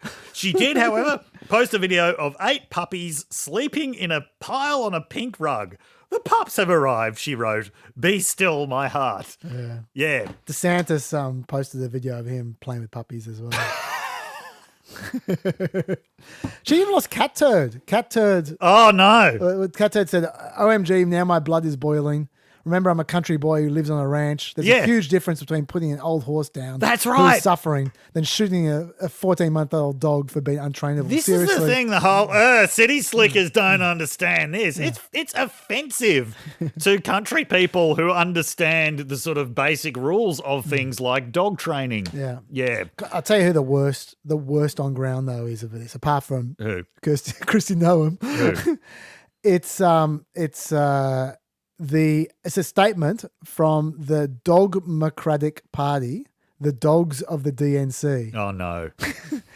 As DNC's canine companions, we've heard a lot from our owners about just how extreme and dangerous Donald Trump and his far-right MAGA allies are, but nothing could prepare us for the truly disturbing and horrifying passages Christi Noem willingly chose to put in her new book.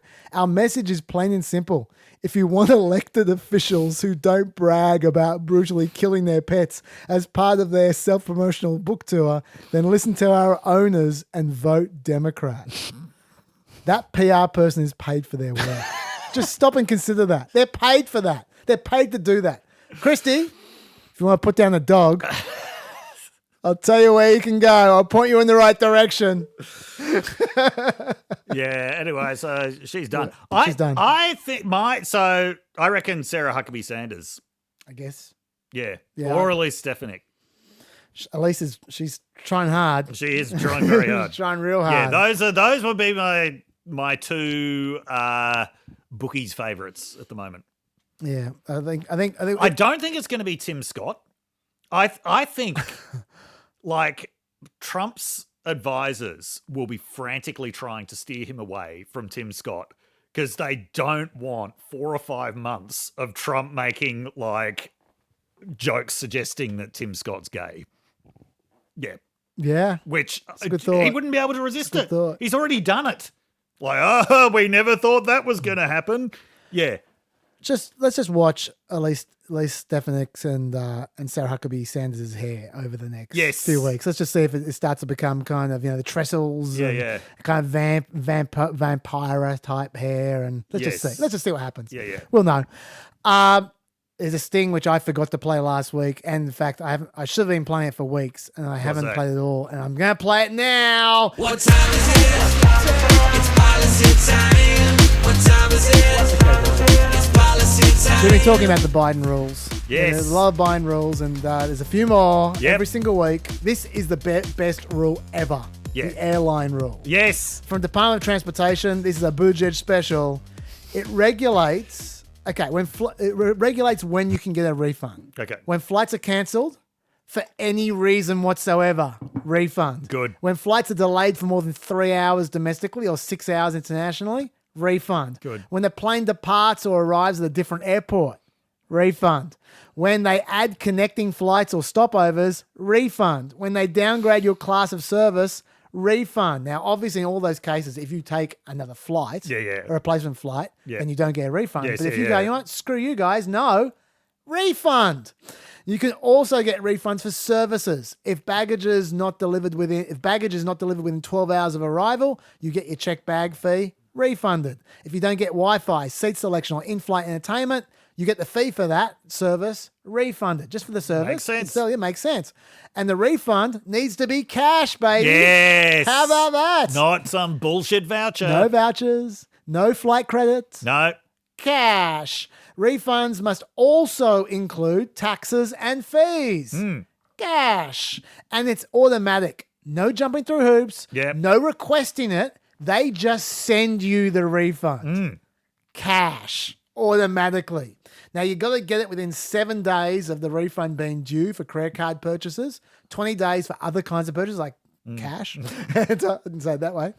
And even embracing this rule on Fox, like they're just going, Oh, well, yeah. well, this is good. Said if your flight is canceled for any reason, and I'm wondering, does that include weather delays? Because that's always been the great escape valve for these airlines to say, hey, it's the weather. Not our fault. We can't do anything about it. You're screwed.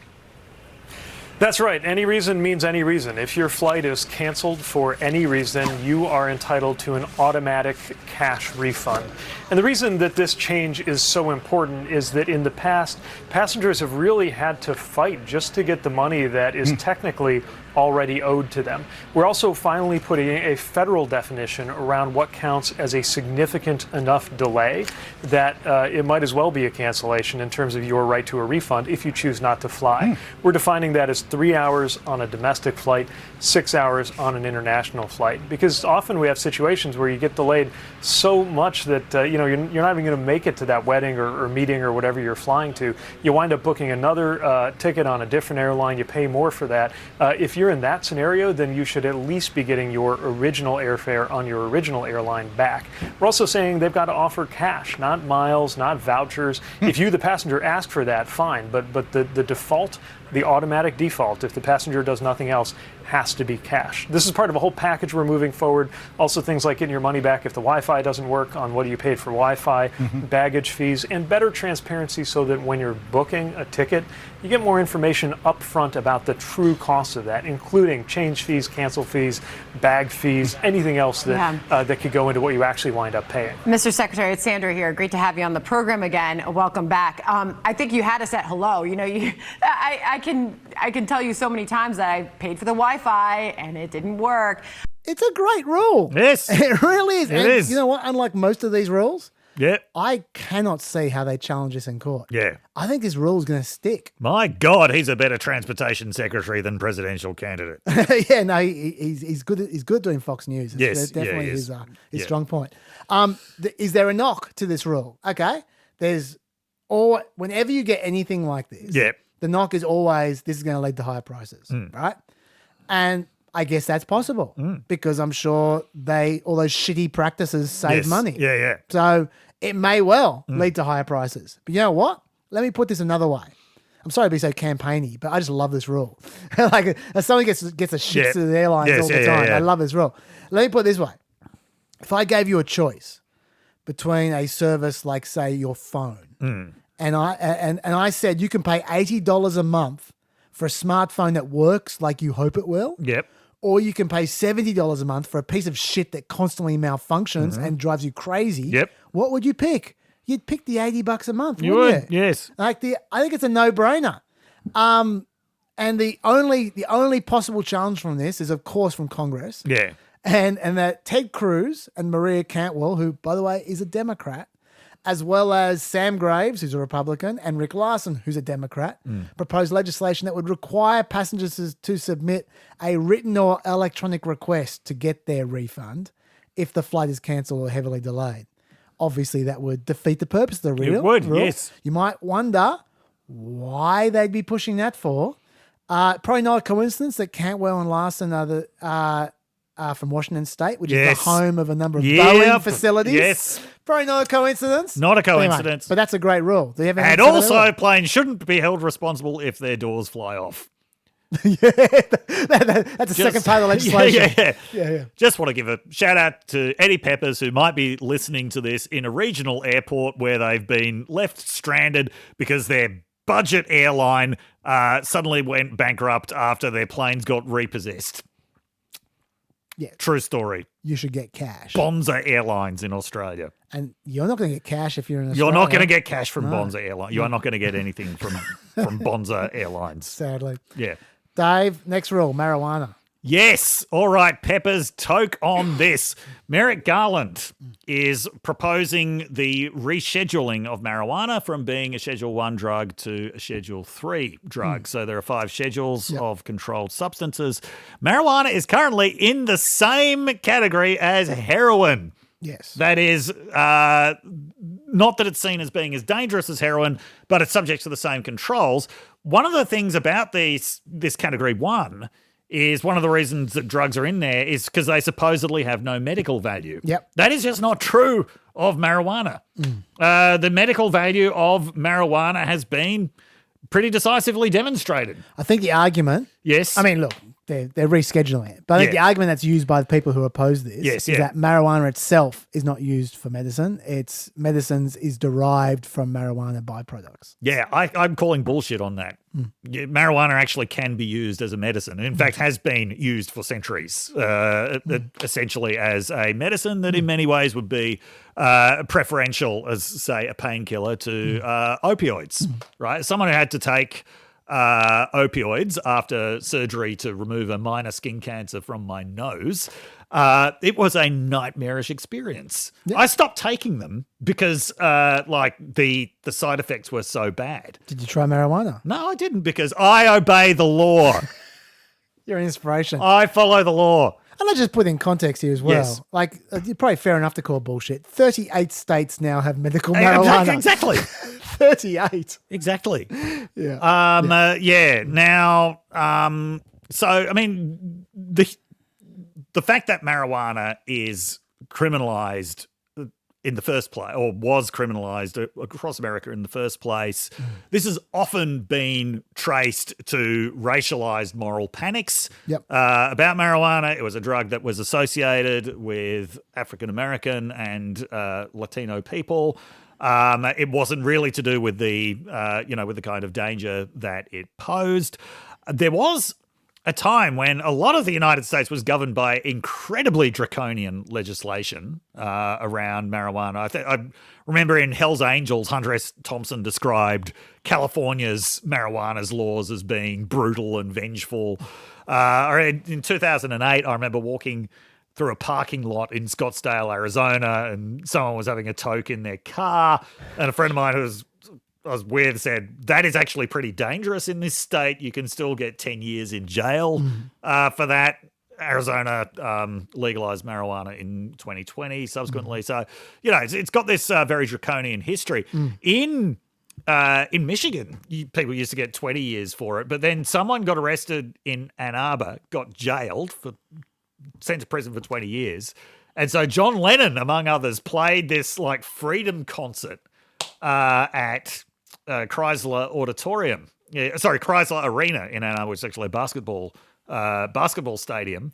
And the guy was released, and instead in the city of Ann Arbor, it was replaced with famously a $5 misdemeanor fine, which is in place to this. Actually, I'm not sure. Is Michigan gone legal now? I assume so. Anyway, when I was there, it was a $5 fine, which meant if you wanted to smoke, it was a lot better to do it off campus than on campus because the campus police they had much stricter penalties. And oh, wow. Every year, there would be this day that would commemorate this event. It was called Hash Bash. It would, of course, happen on the 20th of April, 420. That was one of the many vaguely funny things about marijuana culture until Elon Musk ruined it. Elon Musk is just the worst kind of stoner. Most people have a sense of humor. And when they're high, that brings it out. It makes everything funnier. But if you have no sense of humor whatsoever, you turn into the worst hyperactive bore when you are stoned. And that is Elon Musk. That is Elon Musk all the time. Reminds me of this guy that I met in Ann Arbor once. It was at Noah Smith's house, but Noah wasn't actually there for some reason. But he got high, and he was one of these people you could tell as soon as he gets high, he's right, audience. Okay, everyone is my audience now while I tell them my theories of the universe. And he was telling us about how he got kicked out of some sect of Buddhism for being too enlightened. And that he had now reached such a state of enlightenment that he no longer experienced human emotions, which was bullshit because he was clearly getting very upset every time someone interrupted him. Anyway, that's Elon Musk. But back to the story. That is an appropriate tangent treehouse for when talking about marijuana. Yes. Yes. Go on. Anyway, so states started legalizing it, I think, at the end of 2013. So when I was in Washington State in 2014, it was legal by then. And now, 24 states it's recreational, 38 states it is for medical marijuana. Now, it is still banned at the federal level. Yes. And in fact, there's been no loosening at all until this moment of any restrictions at the federal level. And you might ask, how does that work? Well, that means, for example, you can't just take it to the airport and take it on a plane with you to another state. They'll be violating federal law. But another big thing about this is it means if you have a marijuana business, you do not have access to the federal banking system. That's right. Which makes it pretty difficult for marijuana businesses. They also don't get the kinds of tax exemptions that businesses get. Well, this is going to help. Yes. Yeah. Yes. So the rescheduling will help with the tax exemptions. Yes. There's another piece of legislation which has been on the table for about 5 years but hasn't gone anywhere till this point, called the SAFER Act, which is specifically about giving access to the banking system for marijuana businesses. Okay. So for a lot of marijuana businesses, they basically have to deal exclusively in cash, which is a pretty dangerous thing to, Yeah, you get robbed. To be doing. Because it's like double attraction for robbers. Yes. There's marijuana and money. Exactly. Yes. Yeah. And like life is pretty hard for a lot of marijuana businesses because prices are falling.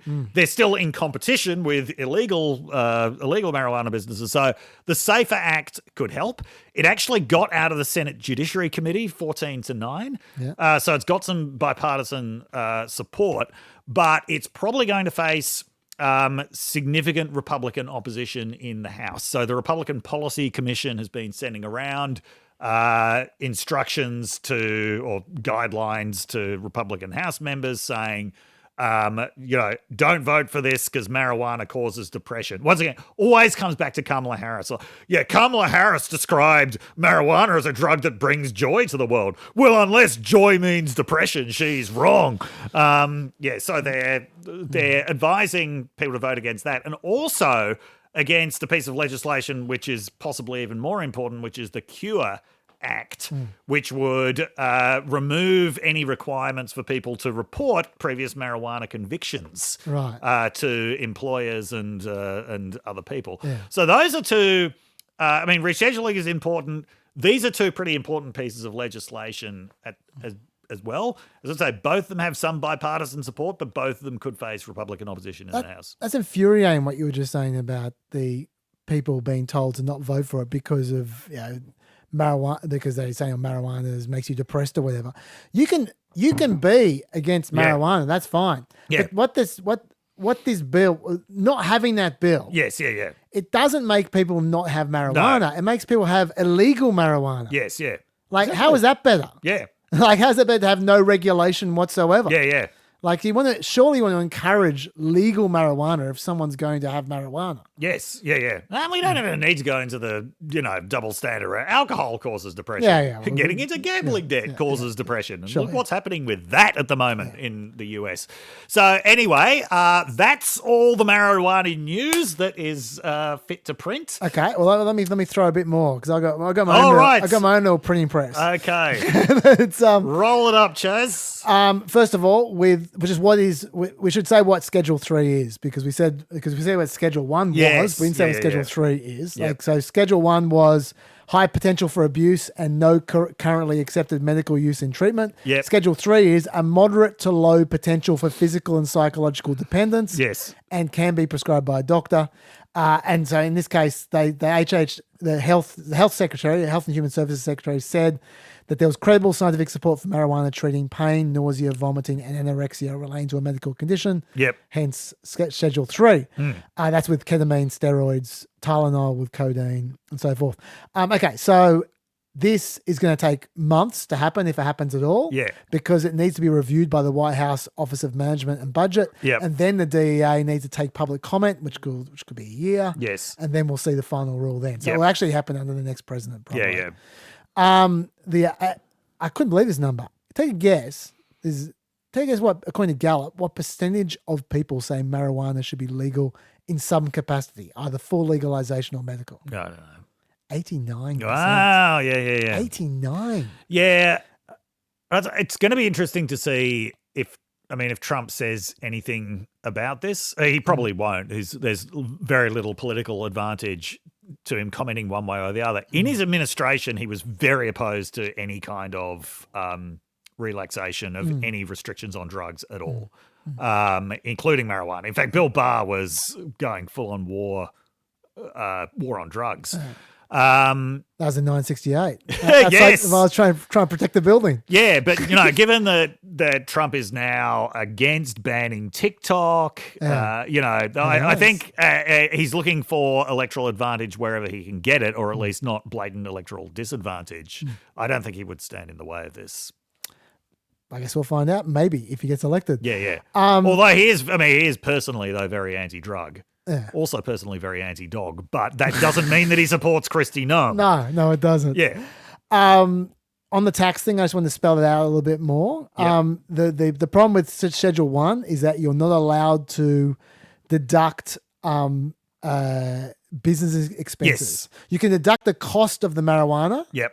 But you can't deduct any business expenses. So we're talking rent, utilities, salaries and benefits, marketing, office supplies, security, chips, insurance, legal fees. And yeah, I went to security insurance, given they deal in cash, that's pretty high. Yeah. So there's that. Like you said, they're not legalizing marijuana. So that means it's still a felony. Yes. Which is punishable with $1,000 fine federally and a year in jail. Yep. And an interesting aspect of this is that Biden campaigned to not only legalize marijuana, but to expunge the records of people who he didn't campaign to legalize it. He campaigned to expunge the records of criminals. And what he did was he pardoned retrospectively people who had already been to jail and left jail. Yes. So it was completely symbolic. Yeah. But didn't expunge their record. Yeah. So that was useless. Yes, yeah. Like it was just like a nice little certificate for them. Yeah. But why do we care about expunging records? Because if you're going for a job, you got a criminal record. Yep. If you're trying to lease a house, you got a criminal record. If you want to go to college, you got a criminal record. So it's a huge issue. The fact that he keeps on saying he's expunged their records, but he hasn't expunged their records. It's just infuriating. Have I mentioned before on PEP, it would surprise me if I hadn't, in 1989, George H.W. Bush, his first televised address to the American people after becoming president, was the notorious waving a bag of crack around on TV. If you look that up on YouTube, there's a Democratic reply speech to that given by Joe Biden. And Joe Biden, Senator for Delaware, says, we need a war on drugs, but we don't want it to be another Vietnam. We want it to be another World War II. And he's basically saying that the Republicans aren't pouring enough resources into the war on drugs. He probably said there's nothing the Americans can't do when we set our mind to it. He probably said that. He likes to say that. Okay, that's all I've got to say about this. Anything else to say about marijuana? Marijuana? No. Maybe you got some thoughts about Arizona, Dave? Yes. Yes. So, Arizona has now voted to repeal the 1864 law. Yes. So this required 3 Republicans in the House and 2 Republicans in the Senate to overturn that 1864 law. As we've said before, there's obviously a lot of true believers in this law in Arizona and people for whom this goes beyond political considerations. This is what they believe. There would also be people in Arizona who are in such safely conservative seats that it doesn't matter. But Arizona is an increasingly poised state politically. And the legislators who voted for this legislation, they weren't doing it to do Kari Lake a favour. Nobody wants to do Kari Lake a favour anymore. Even Donald Trump is reportedly saying she's spending too much time hanging around Mar-a-Lago. Really? Yes. My God. Yeah. Donald Trump is souring on Kari Lake. Look this up while I'm talking. No, I believe you. I'm just making a note. So these are, Yeah, but the Republicans who are voting against this, these are the ones who are electorally imperiled. Sorry, I just want people to realise why I was so shocked by that. Yeah. Do you realise that Trump just wanders around Mar-a-Lago talking to random people in random rooms? Yes. To just give speeches because he's so desperate for company. Yeah. And even he thinks she's spending too much time there. Okay, all right, go on. Yes. Yeah. So Arizona has, so they've overturned this 1864 law, but what this gets replaced by now is a 15-week ban, which, I mean, more palatable than the almost complete ban under the 1864 law, but still, you know, as we've said before on this podcast, almost no ban is actually popular. Almost no abortion ban is actually popular. So we'll see how that plays out politically.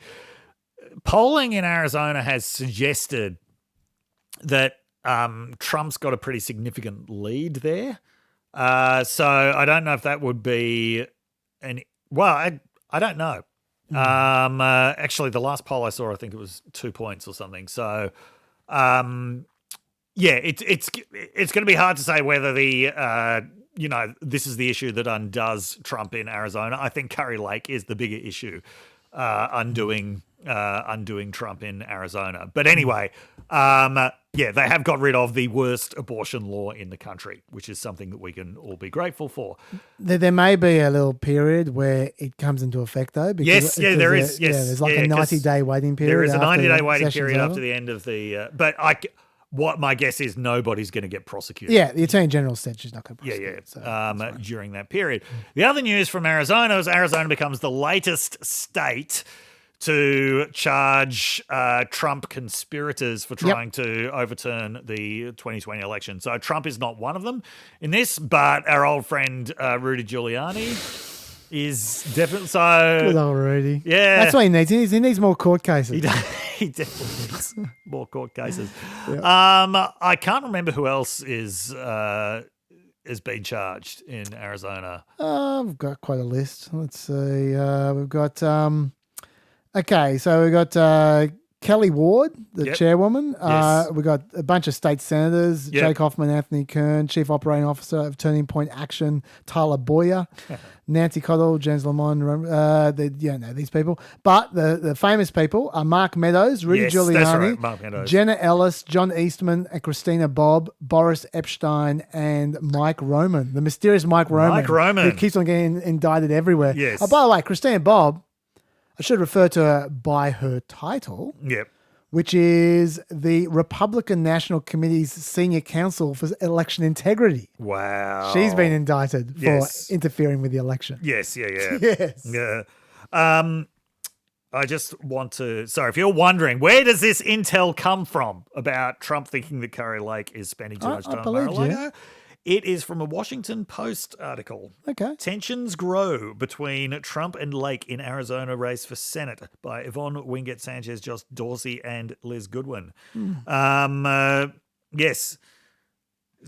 I'll just read the first two paragraphs. Yeah, go for it. Former President Donald Trump has long had a soft spot for his acolyte Curry Lake, the expected GOP Senate nominee in Arizona, joking that Lake would pivot to his false claims that the 2020 election was stolen, even if she was asked about the weather.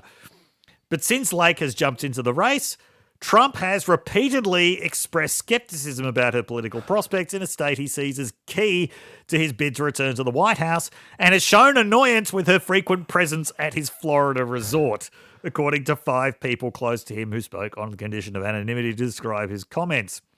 At one point last year, after grumbling for months that she was at his Mar-a-Lago club too often, Trump gently suggested to Lake that she should leave the club and hit the campaign trail in Arizona, according to a person with direct knowledge of his comments. This is a guy who seemed to enjoy spending time with Laura Loomer. Yes. This is a guy who spends time with Eric Trump. Yes. Yeah. Wow. She has not cleared a very low bar. No. Yeah, she hasn't. No.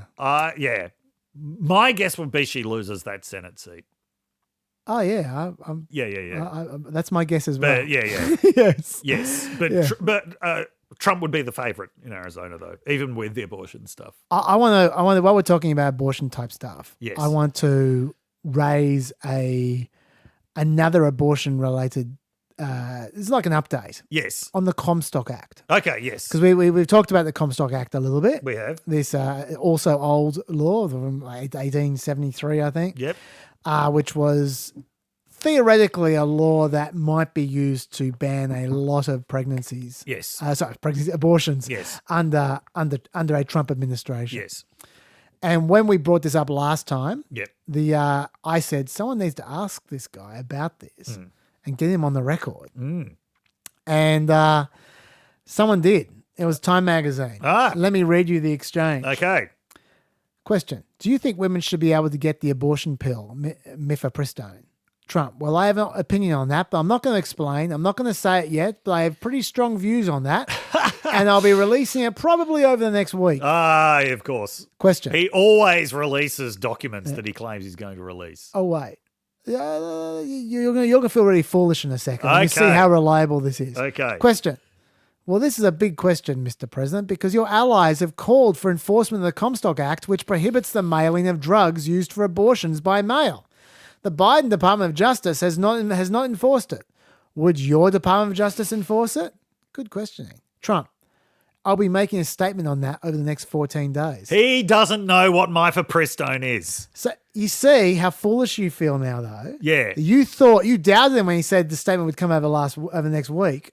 And then within 3 lines, it was going to come over the next 2 weeks. Yes. He didn't even remember that his made up time period for does- more than 3 he days. does not Three know what lines. mifepristone is. He does not know what the Comstock Act is, and his only experience with the post office is when his copy of Playboy gets sent to Mar-a-Lago.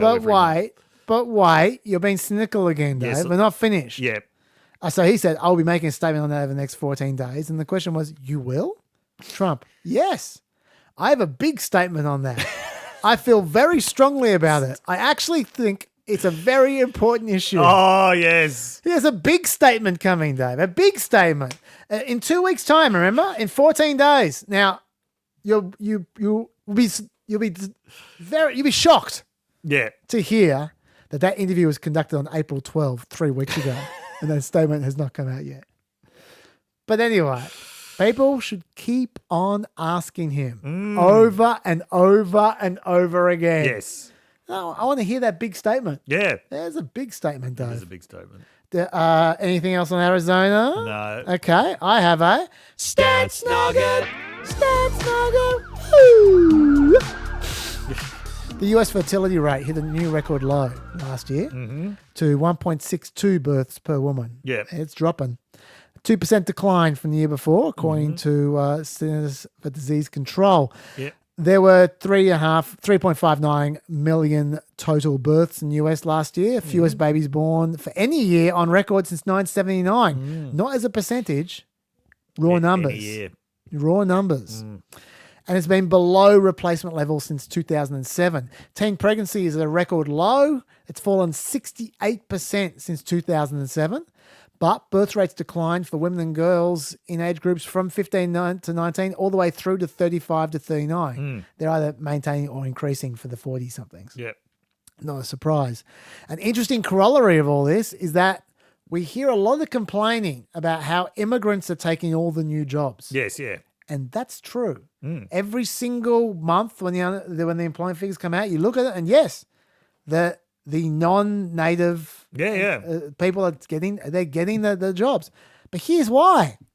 It's because of this fertility issue. Yes. It's starting to actually bite. These are not irrelevant the stats anymore. Yes. Since June 2023, the native-born population, that's 16 plus, has shrunk in America from 220.9 million to 218.8 million. Yeah, yeah. It shrunk 2 million in less than a year. Yes.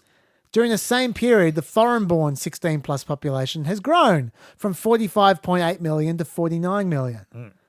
So, of course, they're the ones who are taking the jobs. Yes, yeah. By the way, I've got some graphs here. I'll show you some graphs quickly. Here's the graph of foreign-born employment going up by 112% since February 2020 compared to the native employment just standing still. That's that graph there. All right. And here's a graph of the native-born population starting to shrink. And here's the graph of the foreign-born population going up. So, of course, the foreigners are taking their jobs. They're the only ones who are there to do the jobs. It's actually a real problem. Like, and you can tell that there aren't too many foreigners taking jobs because the NBER put out a study this week showing that that until recently, wages of less educated native workers went down when there was migration. Now it's going up. It's because there's just not enough workers. No. So they're not dwarfing, they're not putting too much pressure on the supply of labor for wages. So wages have actually, immigration had an effect of between 1.7% to 2.6% to the positive on wages of less educated native workers. Over between 2000 to 2019, that is. And no significant wage effect on college educated natives. So be careful what you wish for, Trumpers, because That's right. this, if you cut down on immigration too much, it is going to cost the country. Yes. So that's a stat nugget for you. That's a great stat nugget. I'm going to push the Weinstein bit into Chaz Unleashed because it's the kind of law. Okay. Chaz Unleashed is becoming very legal. But there's one more topic that you want to talk about. So I know I'm going to get called in a second. So Volkswagen. Yes. Go for it. Volkswagen. Its plant in Chattanooga voted to unionize a couple of weeks ago. That's correct. Chattanooga, Tennessee. That's very significant because there is very little unionization in the South. In South Carolina, for example, only 2.3% of workers are members of unions compared to like 20% in New York. New York's at the higher end. There have been pushes to unionize the South for decades, but they've always failed. This was the first Southern factory to unionize since the 1940s. Yes, and this was on the third attempt as well. There were attempts in 2009 and 2014. 2014, 2019. 2014 and 2019. Those both failed in fairly close votes, but this one was overwhelming. It was 3/4 of the 5,500 people there. Now, one of the interesting things about this is that Volkswagen itself has never really waged a campaign against unionization. No. It doesn't do that in any country it operates in. It comes from Germany, which, like Australia, has centralized wage bargaining and where unions play a pretty important role in the economy. In fact, Southern legislators have been getting quite angry at Volkswagen because of the fact that they did not adequately oppose this unionization drive. In the past, the unionization votes had basically been thwarted by politicians, not by the auto company itself. Now, this is not to say that every German auto company is fine with unionization, because Mercedes is fighting it tooth and claw in Alabama. But now that they've actually won in Chattanooga, now that they've shown it is possible to win in the South, they are going to go for a lot more Southern car plants. So there's a few layers of significance here. One of the reasons why the South has been so hostile to unionize is it's part of the Jim Crow legacy. It's a very simple thing of you do not want to create cross-racial labor coalitions, which is what unions do. You want, when you had cradle-to-grave segregation, the last thing that you wanted was unions.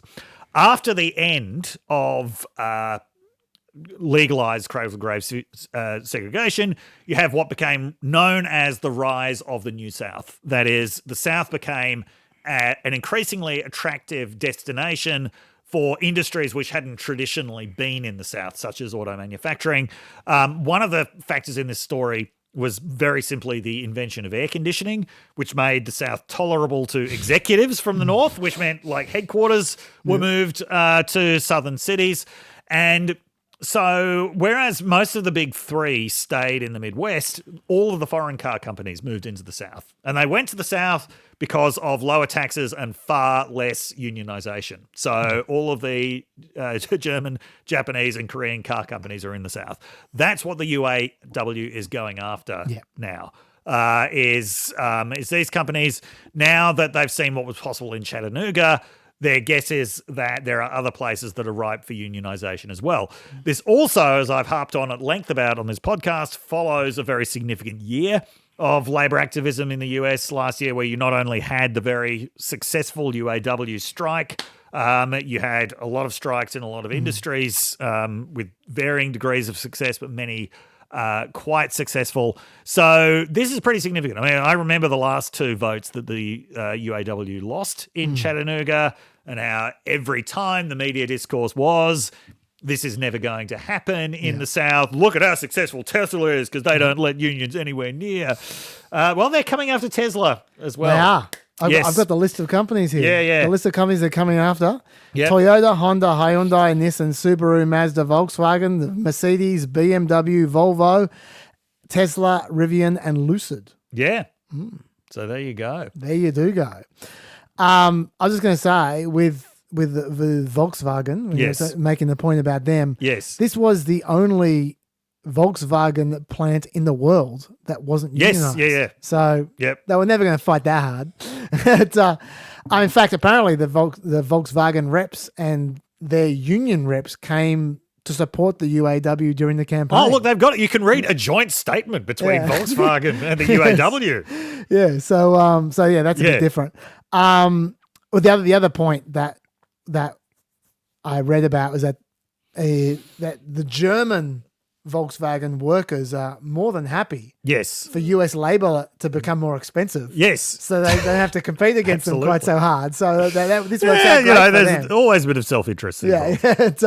But anyway, I want to add what Republicans are trying to add to the mix now. Because you're right, they're trying to take over. Well, since Volkswagen aren't fighting hard enough. ALEC, which is the American Legislative Exchange Council, has lately been pushing a bill called the Taxpayer Dollars Protect Workers Act. For fuck's sake. What it does is remove state subsidies for any business that recognizes a union voluntarily through the collection of union authorization cards. Like the cards are the easy way to unionize. Like rather than try have some huge campaign, you just get them to sign a card and they go, hey, look at that. If you can get a majority, then that's going some way towards unionizing.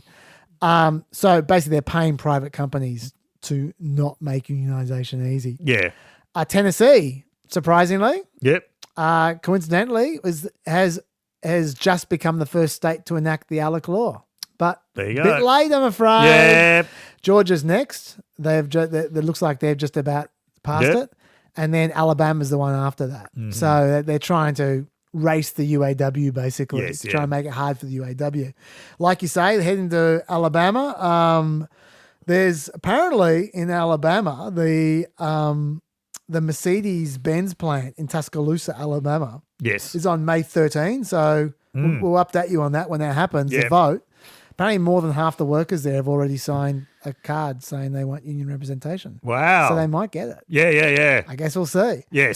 And I should say, I just want to say one other thing about the UAW. Like they seem to be going strength to strength and all that kind of stuff. But at the same time as this is happening, they're losing as well as gaining. Like the Nissan employees in Somerset, New Jersey, voted to decertify the UAW in April. They lost the vote 37-17 there. UAW membership actually declined last year, 3.3% to 370,000. And just speaking overall with unions, in 2023, there were 305 decertification petitions overall compared to 240 in 2021. And out of the decertification elections that were held, unions lost 110 elections and won only 65. So it's not like it's all going their way. No. But the more this happens, the more it will go their way. Absolutely. Let's call it a Stats Nugget. Stats Nugget. About unions.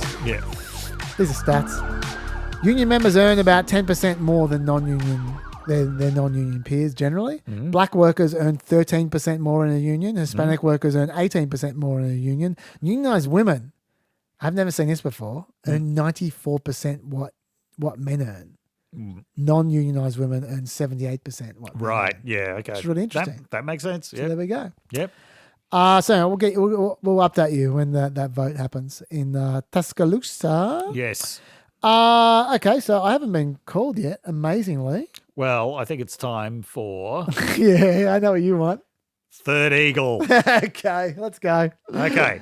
So we've been doing the great political hits. This one is a distinctly religious inflected one. Sure. Now, this one is pretty old at this point. This is 2010. Something like that. I think. Yeah. Yes. This is not connected to any campaign. Not really connected to anything. Yeah. It's not really connected to this planet. Yeah. So you're going to see this guy in front of this background that he has made himself. I assume it's a background he's made himself and that he's not actually standing in a swamp. No, I don't think so. Somewhere in Florida. Maybe he is. But he's using the Casio for the true purpose that it was invented. Who is it again? Third Eagle. Third Eagle, thank you. The true purpose for which it is invented, which is to warn of the apocalypse. So this is a guy who regards himself as a prophet. We were talking earlier about rogue prophets. Yep. This guy would be too far out for even IHOP, I think. Now, if you look up Third Eagle, you're in danger of going down a very serious rabbit hole because he's so much of this prophetic kind of universe that he's created. He talks a lot about how there are these phallic horse sculptures at Denver Airport, which have some kind of satanic significance to them. He did write a campaign song for Mitt Romney in 2012. Really? Yeah, I don't think Mitt Romney ever took it up.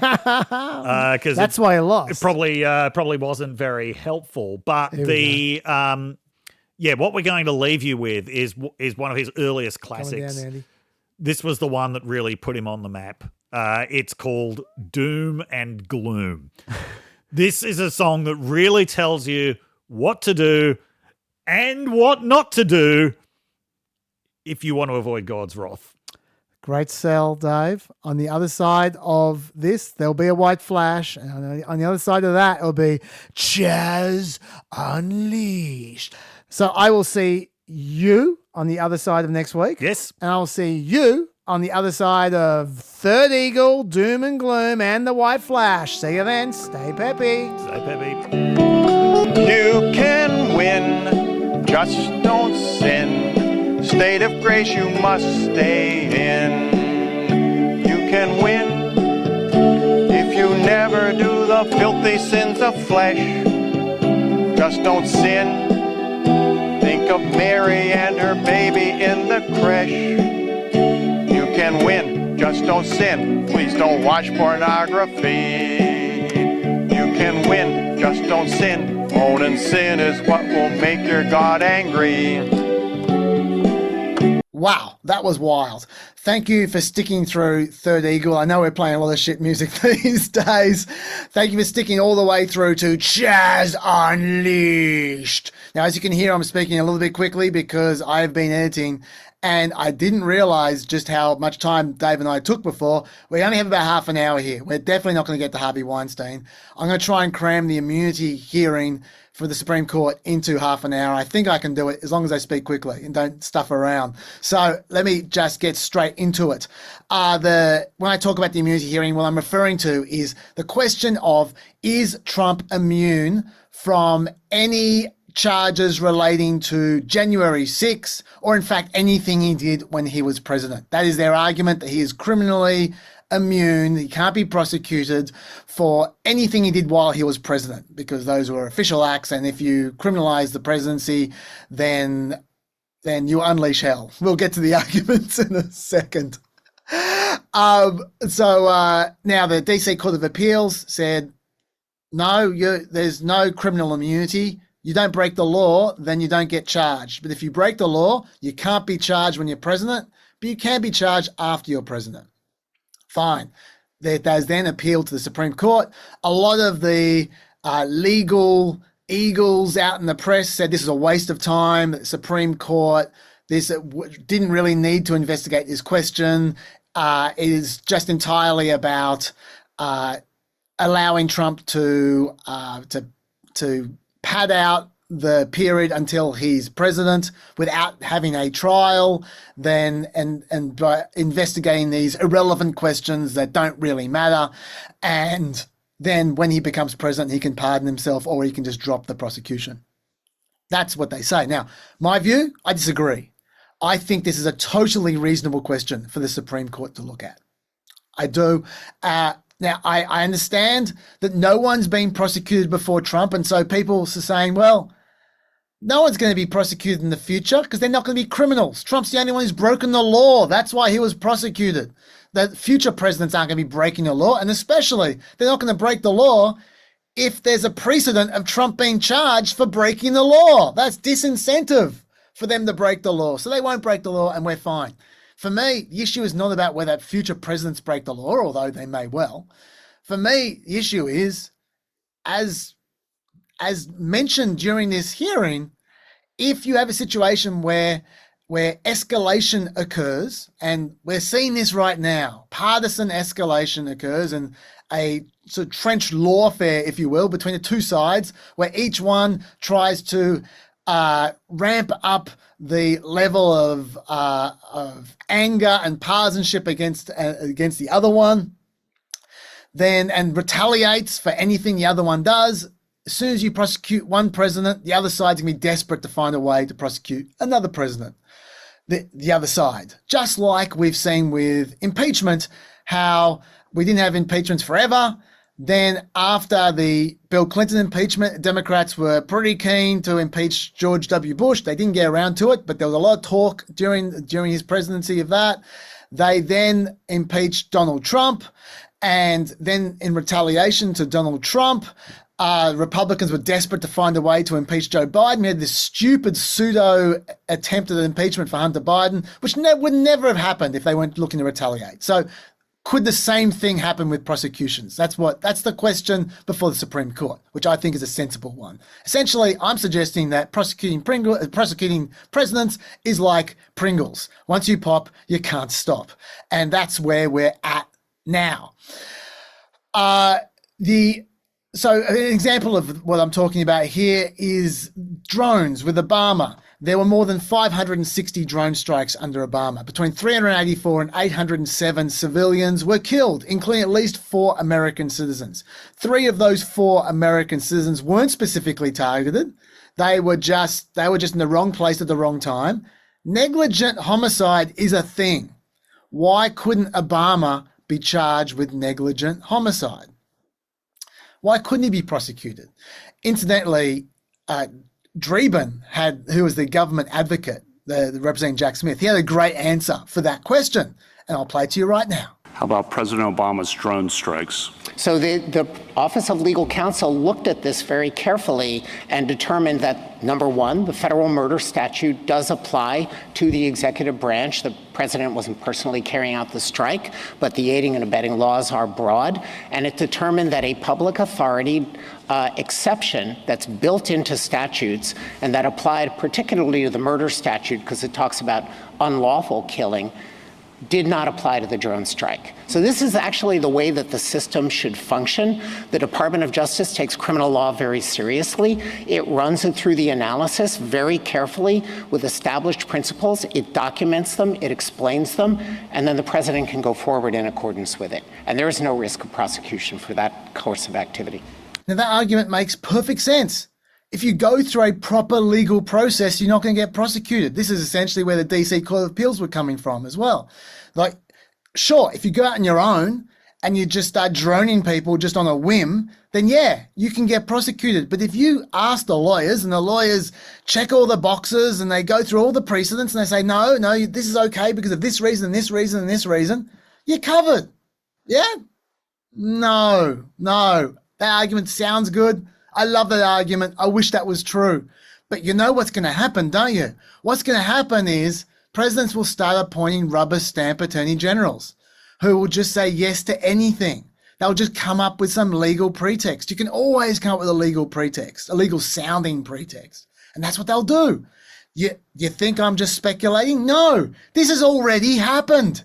That's what Trump tried to do by appointing Jeffrey Clark on like January 4. Remember, he had an attorney general who wouldn't let him go do this witch hunt about trying to find the fake votes and the voter fraud and all that kind of garbage. After the courts rejected him, Trump tried all kinds of dodgy procedures, and the attorney general said, "No, give it up. You've lost. Okay, the courts have heard you, and they've denied you." And then Trump tried to replace him with an attorney general who would say yes. That's what he tried to do. Now, if you're the kind of president who's going to commit crimes, you're the kind of president who's going to appoint a rubber stamp. So what this means is you will have actual immunity under this system.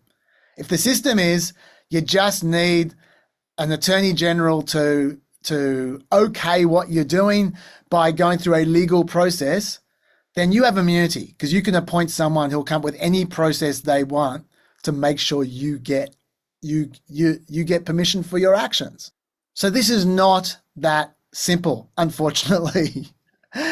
Now, to be clear, I acknowledge that for Trump's team, this is about time wasting. Of course it is. John Sauer, who was Trump's advocate, didn't even bother to rebut the Justice Department after they made their case. I've never seen that before in my life. There's never a time when a lawyer passes up an opportunity to have the last word. That's what lawyers love doing. They love to argue and to say, oh, well, they said that. Well, how about this? John Sauer just said, no, that's fine. Let's move on. I couldn't believe it. What that tells me is that he didn't care about winning. If he'd care about winning, he would have tried to have the final say. He would have tried to get one more little stab of argument to the Supreme Court. All he cared about was time wasting, and he got his time wasting. Like, once this happened, this was always going to take months to sort out, and that's all they needed. They just need to get past the election, and then Trump could just drop the proceedings if he became president. So that's strong evidence, I think, the fact that Sauer didn't bother with his rebuttal, that this is just about wasting time. Doesn't mean, though, that this isn't an important issue. It just means that they're practicing bad faith. But it's still, I think, an important question. I think they're right, even with their bad faith argument. Also, I should say, this whole thing, it's not bad faith. This whole case puts the lie to originalism. Like, remember, originalism is supposed to be based on the text of the Constitution, interacting with the original intent of the law writers, interacting with history and tradition, a bit of history and tradition as well. Now, there is nothing in the Constitution or from the founders or from history or tradition that backs up the question of presidential immunity. It just doesn't exist. The closest there was to any kind of originalist talk was Justice Thomas and Alito were asking, why haven't presidents been prosecuted by this before, if the intent was for them to be prosecutable? And they gave examples of JFK with Operation Mongoose, where he was implicated in trying to have Fidel Castro assassinated. FDR interned Japanese people during World War II, Japanese Americans during World War II. Both of them were clearly breaking the law. Why weren't they prosecuted? Well, the answer is simple. They were dead. You can't prosecute a skeleton. But having said that, they both died in office, right? Having said that, I do think that their point was actually correct, that even if they'd been alive after they were presidents, I don't think they probably would have been prosecuted. I think the culture has changed. I think that escalation has occurred since then. Politics is more partisan, and what presidents would have gotten away with before, they won't get away with in the future. But that all because that's what they've done doesn't mean that the original intent and the legislation suggests that's what must happen. If you want the original intent, you know where you go. You don't go to JFK's ghost. You go to the founding fathers. That's where you go.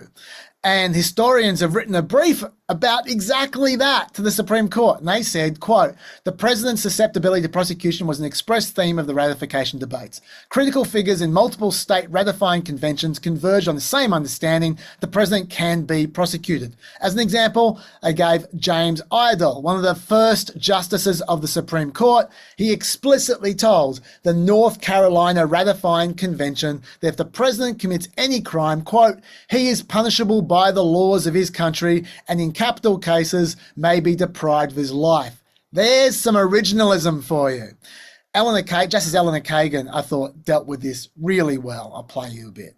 Framers did not put an immunity clause into the Constitution. They knew how to. There were immunity clauses in some state constitutions. They knew how to give legislative immunity. They didn't provide immunity to the president. And, not so surprising, they were reacting against a monarch who claimed to be above the law. Wasn't the whole point that the president was not a monarch and the president was not supposed to be above the law? She makes an excellent point, an excellent originalist point, if you were. Also, the presidents didn't act like they had immunity either over the last 200 years. And I'll give you a great example of that. Richard Nixon, he accepted a pardon in 1974. You can't accept a pardon if you don't think that you are liable for prosecution. That's the definition of a pardon. It's a pardon from prosecution. So obviously Richard Nixon and Gerald Ford thought that presidents could be prosecuted. They were behaving like that. Bill Clinton was also in a similar kind of situation where there were questions of whether he could be prosecuted, and he was certainly behaving in a way that suggested he thought that was a risk as well. This is very much, for me, like the Colorado disqualification case, the case about whether the Trump could be disqualified because of the insurrection. The justices didn't cite any constitutional law here in that case. All they did was talk about the consequences. All they talked about was it'd be really bad if individual states could disqualify the president for people in a federal office, even though they do all the time by picking and choosing third-party candidates. But let's leave that aside. They said it'd be horrible if each state with different rules and different procedures could determine on their own whether a federal office holder was qualified or not. That is a consequentialist argument. It's the opposite of originalism. It's not about what the law says, it's about what would be nice. And that was the argument made then, and they're the arguments they're making now. The only person in this entire case who really made any substantial reference to the Constitution itself was Sauer. At one point in time, ran a really silly argument that the thing that justified immunity was in the Constitution. It was the impeachment clause. He said that the impeachment clause says that when Congress impeaches and removes a federal official, the party convicted shall nevertheless be liable and subject to indictment, trial, judgment, and punishment according to law. I'll read that again. When you're impeached and removed, the party convicted shall nevertheless be liable and subject to indictment, trial, judgment, and punishment according to the law. Now, to me, that just says you can prosecute someone when they're impeached. They're liable and subject to indictment. Not that you have to impeach them in order to be able to prosecute them, but that was his argument. His argument was that unless you impeach them, they can't be prosecuted because of that clause. And that makes no sense. But hey, at least he was trying to refer to the Constitution, which is more than I could say for the Supreme Court justices. So it really shows up how hypocritical these so-called originalist judges are about their school of originalism. And it's also super frustrating because in the impeachment of Trump, in the 2021 impeachment about January 6, his lawyers and Republicans like Mitch McConnell explicitly argued that he shouldn't be impeached because, quote, after he is out of office, you can just go and arrest him. That was their argument, that because he can be prosecuted, he shouldn't be impeached. So it's very frustrating the way they just pick and choose from case to case, contradictory arguments. But yeah, my point is, yes, the Supreme Court's been very hypocritical. But let's look. This is bigger than hypocrisy.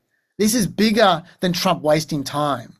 This is about the next maybe 100 years of presidencies. Let's say you need to get it right. Okay, so even if they're arguing in bad faith, it could still be a correct argument.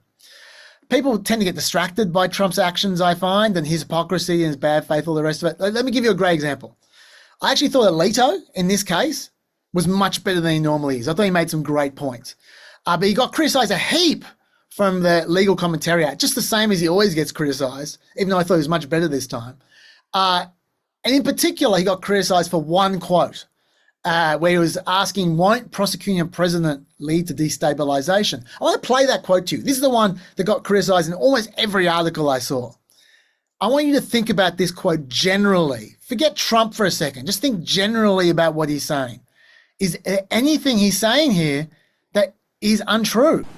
If an incumbent who loses a very close, hotly contested election knows that a real possibility after leaving office is not that the president is going to be able to go off into a peaceful retirement, but that the president may be criminally prosecuted by a bitter political opponent, will that not lead us into a cycle that destabilizes the functioning of our country as a democracy? And we can look around the world and find countries where we have seen this process, where the loser gets thrown in jail. See, I think that is just unambiguously true. We can look around the world and see countries where this happens. This has happened. This could happen. It's true. Yes, that might be a bad faith argument from Alito. Maybe he's really just thinking about Trump and just come up with excuses. But even bad faith arguments can be correct. And Dreeben, in my view, completely ignored the argument he was making and just responded about Trump. He was just focused on Trump. So I think it's exactly the opposite, Justice Alito. There are lawful mechanisms to contest the results in an election. And outside the record, but I think of public knowledge, petitioner and his allies filed dozens of electoral challenges, and my understanding is lost all but one that was not outcome determinative in any respect. There were judges that said in order to sustain substantial claims of fraud that would overturn an election result that's certified by a state, you need evidence, you need proof. And none of those things were manifested. So there is an appropriate way to challenge things through the courts with evidence. If you lose, you accept the results. That has been the nation's experience. I think the court is well familiar with that. Thank you. You see, Dreeben just answered about Trump. He said, Trump had every chance. He had a perfectly fair legal process that he went through and he was rejected, so he has nothing to complain about. Yeah, look, that's all true, but that's not the point that Alito was making.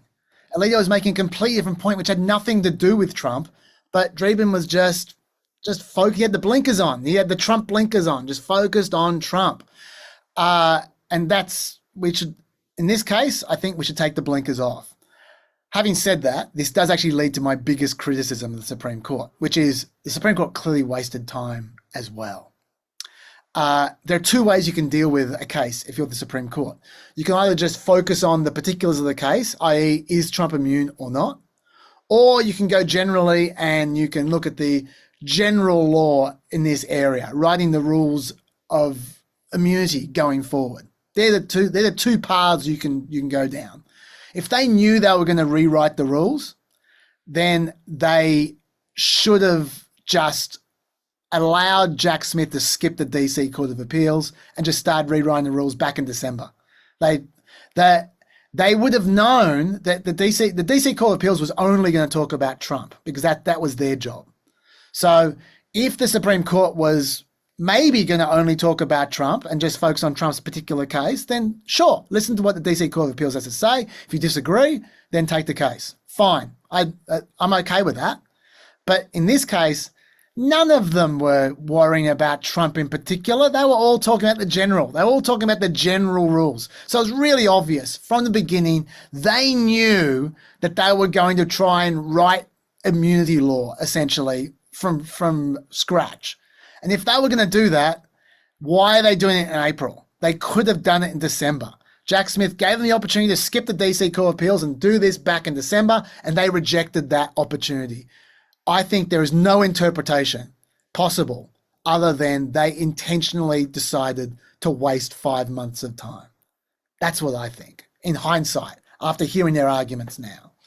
And that's very, very frustrating. As a point of comparison, but you might say, well, why should they skip the DC Court of Appeals? They wouldn't. Do they do that any other time? Well, yes, they do that other times. A perfect example of this was in January 2021. Interesting date that. January 2021, the Supreme Court skipped the Court of Appeals for a death penalty case. When Trump only had a few weeks to go before he was no longer president, and an incoming president was about to come in the next 2-3 weeks, who didn't support the death penalty, they rushed a death penalty case through, past the DC Court of Appeals, straight to the Supreme Court so they could get that done. Why? Clearly, they wanted to make sure that the federal prisoner was executed before Biden took office. It's exactly the same logic as now about trying to rush a case through before Trump takes office, because if Trump took office, he can manipulate the law and he can evade the rule of law, which I think is a serious concern. Their concern was, let's rush the case through so we can kill someone because we like the death penalty. Okay, so that to me is so much worse that they rushed through the case in 2021 for the death penalty rather than rushing through this one. And it just shows their priorities. They had a higher priority in killing some dude than in seeing that the rule of law is observed. That is a shocking indictment of at least 5 of the conservatives on the Supreme Court. And I'm looking at you, John Roberts, because I bet that Barrett voted on the side of the Liberals. I'm looking at you, Mr. Institution. Anyway, let's go to the question itself. Broadly speaking, I think Sauer, who is Trump's advocate, has a fundamentally incorrect view of the presidency. I'll play you a bit of this. If a president can be charged, put on trial, and imprisoned for his most controversial decisions as soon as he leaves office, that looming threat will distort the president's decision-making precisely when bold and fearless action is most needed. And Gorsuch expressed a similar view to that. I 100% disagree with the idea that the president is supposed to act boldly and fearlessly. The whole point of the Constitution is to restrain the president. They should be restrained by other branches. They should be concerned about being held accountable. They have a lot of power. The whole point of the Constitution and what the founding fathers were trying to do was to try to limit the power. They were rebelling against an authoritarian government. And the presidents now have even more power. I don't think the Constitution is meant to make them less timid. I think it's meant to make them more timid. So I disagree 100% with their interpretation of how the presidency is meant to function.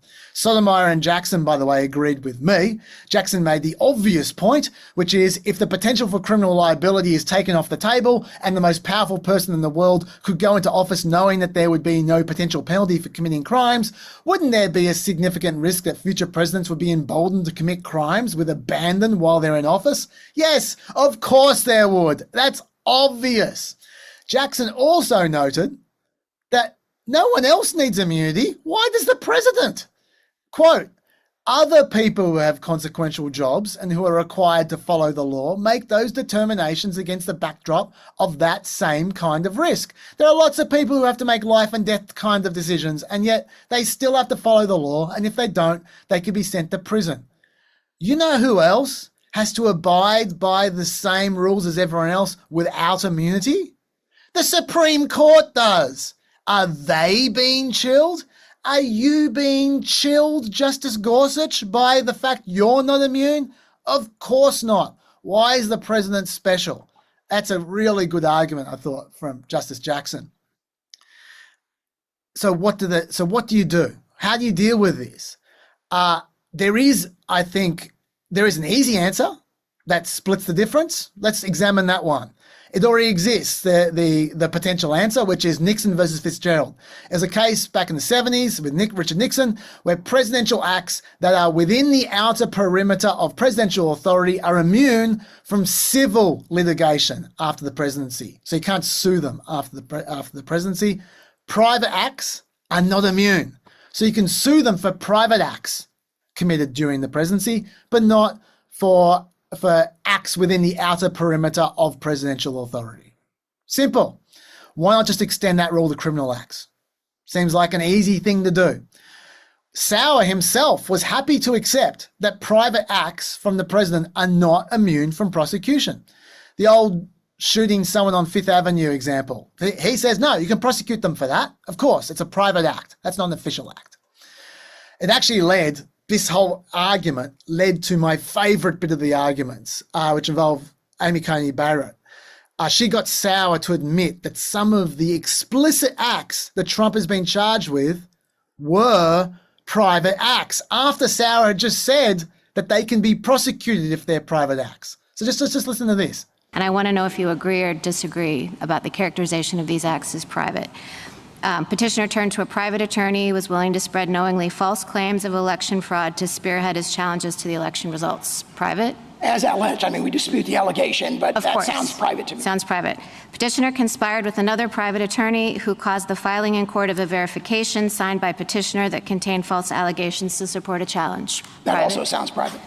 3 private actors, 2 attorneys, including those mentioned above, and a political consultant helped implement a plan to submit fraudulent slates of presidential electors to obstruct the certification proceeding, and petitioner and a co-conspirator attorney directed that effort. You read it quickly. I believe that's private. I don't want to. So those acts you would not dispute. Those were private, and you wouldn't raise a claim that they were official. As characterized. What we would say, Your Honor, if I may, what we would say is official is things like meeting with the Department of Justice to deliberate about who's going to be the acting Attorney General of the United States. Sure. Communicating with the American public, communicating with Congress about matters of enormous concern. Thank you. Now, I know I enthuse about Amy Coney Barrett a lot, but that's pretty awesome. She's got Trump's own counsel to admit on the record that he is not immune from being prosecuted for a number of the key allegations of the January 6th case that he is trying to avoid prosecution for. That's great.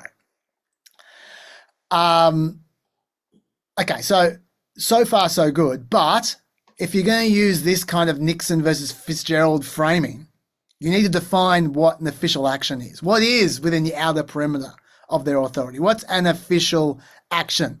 Sauer had a stupidly expansive definition, which Kagan made sport of. She gave the example of a coup. She said, let's say the president orders the military to stage a coup. He's no longer president. He wasn't impeached. He couldn't be impeached, but he ordered the military to stage a coup. You're saying that's an official act. That's immune?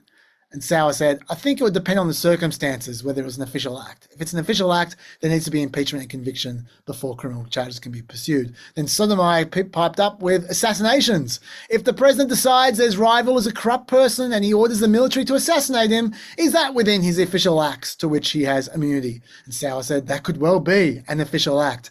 He also thought selling nuclear secrets could be an official act. So how do you define official act? Well, one solution could be to say official acts are about the public good, not personal gain. That's something that's been proffered as a potential distinction. Trump's actions in the January 6th case were pretty clearly about his personal gain, not about the public good. Presidents are they're not meant to police federal elections at all. That's not their authority. That's a state authority, not a federal authority. Or not, certainly not a presidential authority. But that gets a bit ropey because anything a politician does is at least partly for their personal gain, isn't it? Because if something helps the public, that will make them more popular. That will help them get re-elected. It will help their future career. So that's So public, for things that help the public, are also partly for their personal gain. And the opposite applies as well. You could say that Trump finding 11,000 votes for himself in Georgia, yeah, sure, that's for his personal gain, but what if he made the same call for another Republican? Not him. What if he made the same phone call saying, I want you to find 11,000 votes for Marjorie Taylor Greene? And the reason he did it is because he thinks Republicans are better for America. Isn't that the public good? So does that become an official act? It's no longer personal gain, is it? So this can get a bit grey. I should also say Sauer's definition of official acts extended to corrupt official acts as well. Sauer was, Roberts brought up the idea of a bribery case. Roberts said, let's say the official act is appointing ambassadors and the president appoints a particular individual to a country, but it's in exchange for a bribe. Someone says, I'll give you $1 million if I'm made the ambassador to wherever. Sauer said, the bribe and the agreement to accept the bribe are not official acts. That's private conduct. Roberts noted, though, well, appointing an ambassador is certainly within the official responsibilities of the president, and that power, but that power is an essential part of the crime, isn't it? Giving somebody money isn't bribery unless you get something in exchange, right? So if what you give in exchange for the private act of bribery is a public act of an ambassadorship, which is an official act, what's an official act and what's not? They get tangled up. And remember also, Trump claims he's fighting corruption. All this January 6th stuff, he's always arguing he's fighting corruption. So he's talking, he's fighting voter fraud and all that kind of stuff. So he'd argue it's all in the public interest. So this is a messy distinction, the public good versus personal gain distinction. There was a way forward, though, which I thought is probably where they're going to go. Alito came up with a no plausible justification test. He said, although a president could say, I'm using official power, he might use it in an absolutely outrageous manner. Yes, that is true. So he suggested the rule should be, is there no plausible justification for a particular act? For example, one might argue, quote, that it isn't plausibly legal to order a military hit on a political opponent. So that's his test. Is it plausibly legal? If so, official act. Not plausibly legal, not an official act. A little bit circular that we're talking about plausibly legal as your test. But anyway, you could reword that to be lawful or whatever. Sotomayor disagreed with him, though. She said that was effectively absolute immunity because anyone can come up with an argument for plausibility, she said. She thought a better test, and this is kind of legal splitting of hairs here, but still, she thought a better test is what a reasonable person would believe is unlawful. So she's saying, not is there any plausibility at all that could be justified, but would a reasonable person think that is a presidential official act within the outer perimeter of what a president should do, or would they not? I think that's a pretty good test.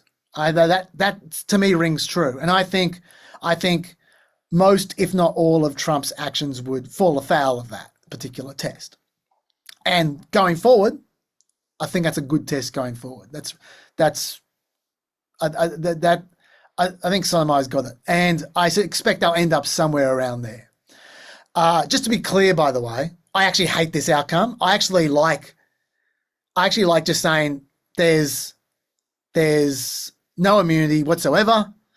Don't break the law. If you break the law, you can be prosecuted. And then if a case comes up in the future, which is an obvious perversion of that, then the court can try and fine tune it. I like the court being humble and going case by case and just picking off a bit of precedent at a time. I don't like the court just blowing off a whole area and go, okay, we are going to just pronounce the law for this whole area like they're a mini legislature.